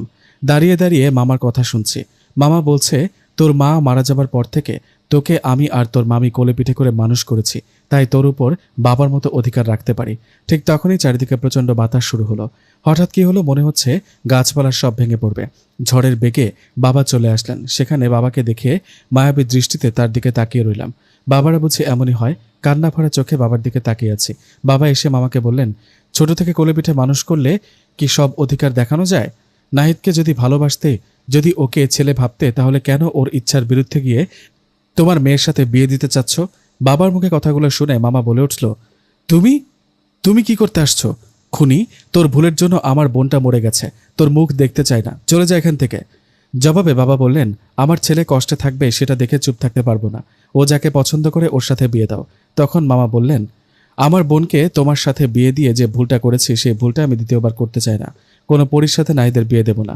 ওর বিয়ে হবে আমার মেয়ে সুমির সাথে। তখন বাবা বললেন, জোর করে বিয়ে দেবে তাই না? তোমার মেয়েও আমার ছেলে কেউ রাজি না এই বিয়েতে। ওরা একে অপরকে নিজের ভাই বোন ভাবে, তাই বলি পরীর সাথে নাহিদের বিয়ে দাও। পাগল হই নাই যে ভুলটা একবার করেছি সেটা বারবার করব। তুমি চলে যাও রহমান, নইলে আমি আবারও ফিরে যাব আমার পুরনো কবিরাজি পেশায়। মামার মুখে কথাটা শুনে বাবা বললেন, আমাকে হুমকি দিতে এসো না। আমি বেঁচে থাকতে আমার ছেলেকে কষ্ট পেতে দিব না। এই বলে আমার দিকে তাকিয়ে বাবা বললেন, চিন্তা করো না, তোমার বাবা তোমার পক্ষে আছে। এই বলে চলে গেলেন বাবা। আমি আর কিছু না বলে চলে গেলাম রুমে। এসব কি হচ্ছে আমার কারণে? আমার দুই আপনজনের মাঝে ঝগড়া সৃষ্টি হচ্ছে। মনটা খারাপ, কি হতে চলেছে সামনে বলা যাচ্ছে না। সে রাতে পরি আমার রুমে আসলেন। ওকে দেখে বললাম, পরি তুমি আসছো? একটা কথা কি জানো, যাকে আমার বাবা মনে করেছে এতদিন, উনি আমার মামা। এখন ওনার মেয়ের সাথে আমার বিয়ে দিতে চাচ্ছে। আমার খুব ভয় হচ্ছে, তোমাকে যদি না পাই তখন কি হবে? মামা তো সুমির সাথে আমার বিয়ে দিবে বলেছে। আমার কথা শুনে পরি বলল, চিন্তা করো না, আমি এটা কখনোই হতে দিব না। তখন আমি বললাম, জানো, আমি যে লোকটার কথা বলেছি তোমাকে এতদিন, উনি আর অন্য কেউ না, আমার বাবা। আমার বাবা তোমাদের মতো জিন জাতি। আমার মুখে কথাটা শুনে পরি বলল, আমি জানি, আগে থেকে জানি। সত্যি বলতে তোমার বাবা আর আমার বাবা বন্ধু, বুঝলা? ওরাই ঠিক করেছে তোমার আমার বিয়ে দেবে। তাই তো আমি তোমার কাছে আসছি, তোমার সাথে ওভাবে মিশেছি। কি? সত্যি? সত্যি। নইলে তোমার মতো হাদারামের কাছে আসতাম নাকি পরীর রানী হয়ে? আমি হাদারাম না। আচ্ছা, কি করবে এখন? শুক্রবার তো বিয়ে দিতে চাচ্ছে মামা আমাকে ওনার মেয়ের সাথে। পরি বলল, চিন্তা করো না, আমি কালকে বাবাকে নিয়ে আবার আসব। আমার বাবা তোমার মামার সাথে কথা বলবে শেষবারের মতো। এই বলে চলে গেল পরি। শুয়ে শুয়ে ভাবতে লাগলাম কি করব, আমার কি করা উচিত। যা বলার কালকে বলবো, এই বলে ঘুমিয়ে পড়লাম। কথা মতো পরের দিন পরি ও ওর বাবা মামার সাথে কথা বলতে আসলেন। পরীর বাবা মামাকে বললেন, দেখুন, জোর করে নাহিদের বিয়ে কেন আপনার মেয়ের সাথে দিচ্ছেন? এটা ঠিক না। আমার মেয়ে ও নাহিদ দুইজন দুজনকে ভালোবাসে, তাই দয়া করে এদের বিয়েটা দিন, এটাই ভালো হবে। কথাটা শুনে মামা বললেন, যেটা না বলেছি সেটা নাই হবে। কোনো জিন জাতির সাথে আমার ভাগ্নার বিয়ে দেব না। আপনি আর কখনো আসবেন না, চলে যান এখান থেকে। হতে পারেন আপনি জিনের বাচ্চা, কিন্তু আমি তাতে ভয় পাই না। আর আমি নাহিদ আর আমার মেয়ের বিয়ে জোর করে দিচ্ছি না, নাহিদ ইচ্ছে করে বিয়ে করছে। মামার মুখে কথাটা শুনে পরি ও পরির বাবা আমার দিকে তাকিয়ে বললেন, না, মিথ্যা, এটা সত্যি না, নাহিদ এই বিয়েতে রাজি না। তখন মামা বললেন, ঠিক আছে, নাহিদকে জিজ্ঞেস করুন, তাহলেই বুঝবেন। আর হ্যাঁ, নাহিদ এতদিন পর ওর ভুল বুঝতে পেরেছে, তাই আমার মেয়েকে বিয়ে করার সিদ্ধান্ত নিয়েছে। ও বুঝে গেছে জিনজাতি ভালো না। এটা শুনে পরি আমার দিকে তাকিয়ে বলল, নাহিদ কি বলছে এসব? তুমি বলো কিছু। তুমি কি চাও আমাকে বিয়ে করবা, নাকি তোমার মামাতো বোন সুমিকে? পরির কথা শুনে মাথা নিচু করে বললাম, মানে আমি। বলো, আমি কি? আমি তখন বলে উঠলাম, মামা ঠিকই বলেছে, আমি তোমাকে বিয়ে করতে পারবো না। পরি, মাফ করো আমাকে, আমি সুমিকে বিয়ে করব। আমার মুখে কথাটা শুনে পরি ও পরির বাবা হা হয়ে আমার দিকে তাকালেন। কান্না ভরা চোখে পরি আমার দিকে তাকিয়ে বললেন, নাহিদ কি বলছো? কি হয়েছে তোমার? পাগল হলে নাকি? না, আমি ঠিক আছি, যা শুনেছ তাই। আমি আমার মামাতো বোনকে বিয়ে করব। তাহলে আমার সাথে এসব কেন করলে? কেমন ভালোবাসা তোমার? কেনই বা বাবাকে নিয়ে আসতে বললে? আমি এত কিছু জানি না, তোমরা চলে যাও। আমার মুখে কথাটা শুনে পরি কিছু বলতে যাবে, ঠিক তখনই পরির বাবা পরীকে বলল, মা চলো চলো, এক্ষুনি চলো, কিছু একটা গোলমাল আছে এখানে, চলো। এই বলে পরি ও পরির বাবা চলে গেলেন। ওদের চলে যাওয়াতে আমি কান্না করতে শুরু করলাম। এটা দেখে মামা বললেন, কান্না কেন করছে? ওরা চলে গেছে, ভালো হয়েছে। মামার কথা শুনে রেগে গিয়ে মামাকে বললাম, আপনি চুপ করেন মামা, অনেক হয়েছে, আপনার কথা মতো তো থাক, আর বললাম না। কিভাবে পারলেন এটা? কথাটা বলে রুমে চলে গেলাম, মনটা ভীষণ খারাপ। পরীর ও পরীর বাবা আমাকে ভুল বুঝেছে, হয়তো আমাকে কখনো ক্ষমা করবেন না। আমি বুঝি আর পরীর দেখা পাবো না, ওকে আমার কাছে আসবে না, এটা ভাবতে হতে পরী চলে আসলেন। ওকে দেখে অবাক হয়ে ওর দিকে তাকিয়ে আছে। আমার মন খারাপ দেখে পরী বলল, কি মন খারাপ? মন খারাপ। আমাকে দেখে অবাক হয়েছে তাই না, যে এত কিছু হবার পরও কেন তোমার কাছে আসলাম? অনেক অবাক হয়েছে। আমি তো ভাবছি কখনো মনে হয় তোমার সাথে দেখা হবে না। আসলে তুমি আসছো, তোমাকে একটা সত্যি কথা বলি, শোনো। বলতে হবে না নাহিদ, আমরা জিন জাতি, আমরা সহজে বের করতে পারি আসল রহস্য। একটু খোঁজ নিলে বুঝতে পারি কি সমস্যা, কোথায় সমস্যা। তোমার বাবাকে বোতলবন্দি করেছিল তাই না? আমার মামা আমার বাবাকে বোতলবন্দি করেছে, আর আমাকে বলেছে তোমাদের যদি এসব কথা না বলি, যদি ওনার মেয়েকে বিয়ের কথা না বলি, তাহলে বাবাকে মুক্ত করে দিবে না। তাই তখন তোমাকে আর তোমার বাবাকেও সব বলেছি, এটা ছাড়া কোনো উপায় ছিল না। বুঝতে পেরেছি। তোমার বাবা এখন মুক্ত, এখন এই বিয়ে কখনোই হতে দিব না, তুমি চিন্তা করো না। চিন্তা করবো না কেন? তুমি আমার মামাকে চিনো না, বুঝলা? উনি আগে অনেক বড় কবিরাজ ছিলেন। তোমরা জিন জাতি, তবুও মামা ভয় পায় না। আর মাত্র 2 দিন তারপর সুমির সাথে আমার বিয়ে দেবে। না, তা হতে দিব না, তুমি চিন্তা করো না। এই বলে চলে গেল পরি। আর মাত্র 2 দিন, কি যে হবে। পরি তো বলেছে বিয়েটা হতে দিবে না, কিন্তু মামাও তো অনেক কঠিন মনের মানুষ। যাই হোক, এগুলা ভাবছিলাম, তখনই আমার রুমে বাবা আসলেন। বাবাকে দেখে বললাম, বাবা আসছো? আমার খুব ভয় হচ্ছে বাবা। মামা কেন করছে এমনটা? বাবা বলল, তোমাকে ছোট থেকে কোলে পিঠে মানুষ করে তোমার প্রতি অনেক মায়া ও ভালোবাসা জমে আছে। তোমার মামা চায় তোমাকে ওনার মেয়ের জামাই করে কাছে রাখতে। কিন্তু আমি তো পরীকে ভালোবাসি বাবা, আমি কিভাবে সুমিকে বিয়ে করব? তুমি কিছু একটা করো। বাবা বলল, তুমি তো জানো তোমার মামা আমার বন্ধু, তোমার মায়ের বড় ভাই, নইলে এতদিনে শেষ করে দিতাম। কিন্তু আমি আমার ক্ষমতা দেখাতে পারছি না বলেই ও এসব করছে। তাহলে কি করব? 2 দিন পর তো বিয়ে, চুপ করে বিয়ে করব? না, তা হতে দিব না, তুমি চিন্তা করো না, ঘুমিয়ে পড়ো। এই বলে বাবাও চলে গেলেন। কিছুক্ষণের মধ্যে আমি ঘুমিয়ে গেলাম। পরের দিন সকালে আমার সাথে ঘটে গেল অবাক করা একটা ঘটনা। সকালে ঘুম থেকে উঠে নাস্তা করার পর মামা আমাকে ডাকলেন। মামার ডাকে মামার কাছে গিয়ে জিজ্ঞেস করলাম, মামা ডাকলে যে? আমার কথা শুনে মামা আমার দিকে তাকিয়ে বললেন, কাছে আসো। মামার কথায় ওনার কাছে গেলাম। কাছে যাওয়াতেই উনি আমার ডান হাতে একটা তাবিজ বেঁধে দিলেন, দিয়ে বললেন, কি ভেবেছ আমি বোকা? আমি জিনদের চিনি। আমি সুমির সাথে তোমার বিয়ে দেবার আগে ওরা তোমাকে নিয়ে যাবে। এতটা বোকা আমি নই। এই যে তোমার হাতে তাবিজ বেঁধে দিলাম, এখন কোনো জিন বা পরী তোমার কাছে আসতে পারবে না। খবরদার এই তাবিজটা খোলার চেষ্টা করবে না। কালকে সুমির সাথে তোমার বিয়েটা হয়ে গেলে সব ঠিক হয়ে যাবে, তখন তাবিজটা খুলে ফেলবে। তার আগে খুললে আমি বুঝে ফেলবো, বুঝলে? আর বিয়েটা হলে তোমাকে একটা সারপ্রাইজ দেব। রাখো তোমার সারপ্রাইজ। জীবনে কি করেছো আমার জন্য? আমাকে ছেলের মতো মানুষ করেছো, কিন্তু ছেলের মনের কথাটা বুঝলে না। জোর করে তোমার মেয়ের সাথে বিয়ে দিচ্ছ, যেটাতে আমরা কেউ রাজি না। ভালোবাসাটা মনের ব্যাপার, সেটা জোর করে কাউকে দেওয়া যায় না বা নেওয়া যায় না। তুমি এতটা কঠিন মনের মানুষ তা এতদিন বুঝিনি মামা, ছি। এই বলে কান্না করতে করতে রুমে চলে গেলাম। মনটা খুবই খারাপ। সারাদিন কিছুই খাইনি। মামি অনেক জোরাজোরি করেছিল, তবুও খাইনি। রাতটা পার হলেই তো বিয়ে। চোখে ঘুম নেই, টেনশনে মাথা কাজ করছে না। অপেক্ষা করছিলাম কেউ আসে কিনা দেখা করতে, কিন্তু আমার হাতে তো তাবিজ বাঁধা, তাই পরি আমার কাছে আসতে পারছে না। তাই তাবিজের কারণে হয়তো আমার বাবাও আমার কাছে আসতে পারছে না। সারা রাত না ঘুমিয়ে কাটিয়েছি। সকাল হলো, আজ শুক্রবার। আর কয়েক ঘন্টা পর হয়তো সুমি ও আমার বিয়ে হবে। কি করব আমি? আমি কি পালাবো নাকি মামার কথা মতো বিয়েটা করব? উফ, সত্যি পাগল হব আমি। ঘড়িতে তখন দুপুর 2টা। বাড়িতে 2-1 জন মেহমান আসছে, ঘরোয়াভাবে হয়তো বিয়েটা হবে। আমি পালাবো ভেবে মামা আমাকে রুমে তালা বন্ধ করে হুজুর ও কাজীকে নিয়ে আসতে গেলেন। মামা কাজী ও হুজুর নিয়ে আসতে বাইরে চলে গেছেন। আর কিছুক্ষণ পর বিয়ে হবে আমার। এদিকে রুমের মধ্যে তালা বন্ধ, আমি বাইরে বের হতে পারছিলাম। কি করব আমি? পরীর কোথায় কি অবস্থা ওর না জানি, কত ছটফট করছে। আমার হাতে তাবিজ বাঁধা, তাই হয়তো বাবা, পরী ও পরীর বাবা কেউ আমার কাছে আসতে পারছে না। চিন্তা করলাম হাতে থাকা তাবিজটা খুলে ফেলি, তাহলে তো পরী আমার কাছে আসতে পারে। কিন্তু রাগের মাথায় যদি ওর বাবা কিছু একটা করে বসে মামার উপর, না না, আমার জন্য মামা মামির কোনো ক্ষতি হোক সেটা আমি চাই না। তাবিজটা খুলব না। রুমের মধ্যে কান্না করছি। বেশ কিছুক্ষণ পর মামা কাজী ও একজন হুজুর নিয়ে আসলেন। এখনই হয়তো আমাদের বিয়ে হবে। সবাই রেডি হলেন, বিয়ের কাজ শুরু হবে। ঠিক তখনই চারিদিকে অন্ধকার নেমে আসলো। কাল বৈশাখী ঝড়ের বেগে সবকিছু দুমড়ে মুচড়ে ভেঙে ফেলল। প্রকাণ্ড বাতাসে বিয়ের সব আয়োজন ভেঙে ফেলল। বাড়ির চারিদিকে থেকে ভেসে আসছিল সাপের শো শো আওয়াজ। মনে হচ্ছে বাড়ির চারপাশে বিশাল বড় বড় সাপ ঘোরাফেরা করছে। এসব দেখে সবাই ভয় পেয়ে একে অপরের গা ঘেঁষে দাঁড়িয়ে দোয়া দরুদ পড়ছে। আমি তখনই বুঝে গেছি আমার বাবা ও পরীর বাবা মনে হয় আসছে। একটু পর সব থেমে গেল। চারিদিকে আলো ফুটে উঠল। এসব ঘটনা দেখার পর কাজী সাহেব ও হুজুর বললেন, না না, এই বিয়ে আমরা পড়াতে পারবো না, এতে আমাদের ক্ষতি হতে পারে। আমরা চলে গেলাম। ঠিক তখনই মামা বললেন, দাঁড়ান কাজী সাহেব, যাবেন না, দুজনেই দাঁড়ান। বিয়ে হবে, আপনাদের কিচ্ছু হবে না, আমি গ্যারান্টি দিচ্ছি। আপনারা তো জানেন আমি একজন কবিরাজ, কিচ্ছু হবে না আপনাদের। এই বলে মামা আমাদের উঠানের মধ্যে কিছু একটা পড়তে পড়তে বড় একটা বৃত্ত আঁকলেন আর আমাদের সবাইকে বললেন বৃত্তটার ভিতরে ঢুকতে। মামার এসব কাজ দেখে শেষ আশাটুকু হারালাম। ভেবেছিলাম পরী ও পরীর বাবা, আমার বাবা, কেউই বিয়েটা হতে দিবে না, কিন্তু এখন তো বিয়েটা হয়ে যাবে। কথা মতো বৃত্তের ভিতরে ঢুকলাম। কিছুক্ষণের মধ্যেই সুমির সাথে আমার বিয়ে হলো। শেষ, সব শেষ। আমি যেন পাথর হয়ে গেছি। পরীকে অনেক ভালোবাসি আমি। এটা কি হলো আমার সাথে? ঠিক তখনই মামা বলে উঠলেন, আলহামদুলিল্লাহ, শেষমেশ বিয়েটা সম্পূর্ণ হলো। এখন আর কোনো সমস্যা হবে না। আবির, সুমিকে নিয়ে ঘরে যা, তোদের বাসর ঘর রেডি করা আছে। মামার কথায় 2 জন আমাকে ও সুমিকে ঘরে রেখে আসলেন। সুমি বাসর ঘরে বিছানার উপর বসে আছে। যে বিছানায় পরীর বউ সেজে থাকার কথা, সেই বিছানায় সুমি বসে আছে দরজাটা লাগিয়ে। সুমির কাছে এসে বললাম, মানে তোকে কিছু কথা বলার ছিল। তুই তো সবই জানিস, তোকে নতুন করে বলার কিছু নেই, তবুও বলি। তোকে আমি আপন বোনের মতো দেখতাম, এখনো দেখি। এই বিয়েটা জোর করে দেওয়া হয়েছে, সেটা আমরা 2জনই জানি। আমি পরীকে অনেক ভালোবাসি, সেটাও তুই জানিস। আমি তোকে বউ হিসেবে মানতে পারবো না রে। আমার কথাটা শুনে সুমি আলতো করে বলে উঠল, আমার পাশে বসো। ওর কথাটা শুনে বলে উঠলাম, পাশে বসবো মানে? পাশে তো বসা দূরের কথা, তোর দিকে তাকাবো না। আর তুই আমাকে তুমি করে বলিস কেন? আমার কথাটা শুনে সুমি আবারও আলতো করে বলে উঠল, আরে একবার তো তাকাও আমার দিকে। না, তাকাবো না, একবার দেখো শুধু। সুমির জোরাজুরিতে ওর দিকে তাকাতে চমকে উঠলাম।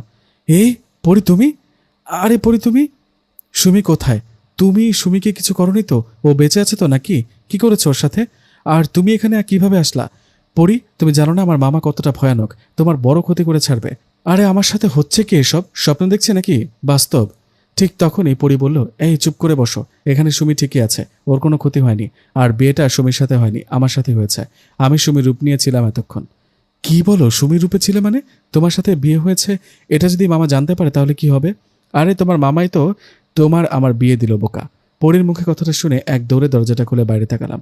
ওমা, বাইরে দেখি মামা, বাবা, পরীর বাবা আর অনেকে একসাথে বসে গল্প করছে। এক দৌড়ে মামাকে গিয়ে শক্ত করে জড়িয়ে ধরলাম।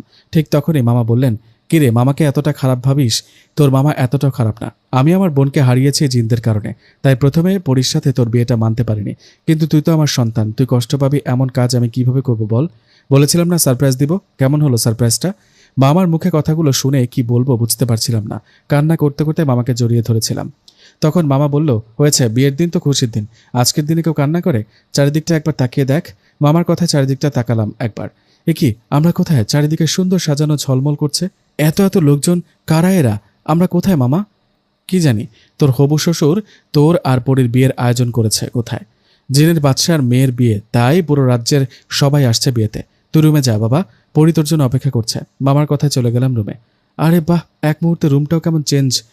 বাইরে যাবার আগে তো এরকম সুন্দর সাজানো ছিল না। যাই হোক, রুমে আসলাম। পরী আমার দিকে তাকিয়ে হাসছে, আমি ওর দিকে তাকিয়ে কেঁদে ফেলেছি। এটা সুখের কান্না। ওর পাশে গিয়ে হাতটা ধরে বললাম, অবশেষে তুমি আমার হলে, তোমাকে পেলাম। পরী বলল, তুমি তো আমারই কবিরাজ মশাই। এই, কে কবিরাজ? আমি কোনো কবিরাজ টবিরাজ নই। হুম জানি তো। শালা ভণ্ড কবিরাজ, আমাকে মাংস খাওয়ানোর লোভ দেখিয়ে মানুষের বাড়িতে গিয়ে ভয় দেখিয়ে কবিরাজি করতাম, মনে নেই? হয়েছে হয়েছে, থামো, নইলে এবার বোতলবন্দি করবো পেতনি। কি, আমাকে পেতনি বলা? আজকে বাসর রাতেই তোমার ঘাড় মটকাবো। বললেই হলো। এই পেতনি, এসব বাদ দাও এখন, ঠিকানা বলো। কিসের? এই যে এতদিন যারা আমাদের গল্প শুনলো, ওদের বিয়ের দাওয়াত দিবে না? পরি বলল, আমি কি মানুষ নাকি যে ঠিকানা জানবো? তুমি বলো ওদেরকে। আচ্ছা, আপনারা সবাই বাসে উঠে আমাদের বাসায় চলে আসবেন, কিন্তু বিয়ের দাওয়াত চইল আপনাদের। না আসলে কিন্তু আমরা দুজনেই রাগ করব।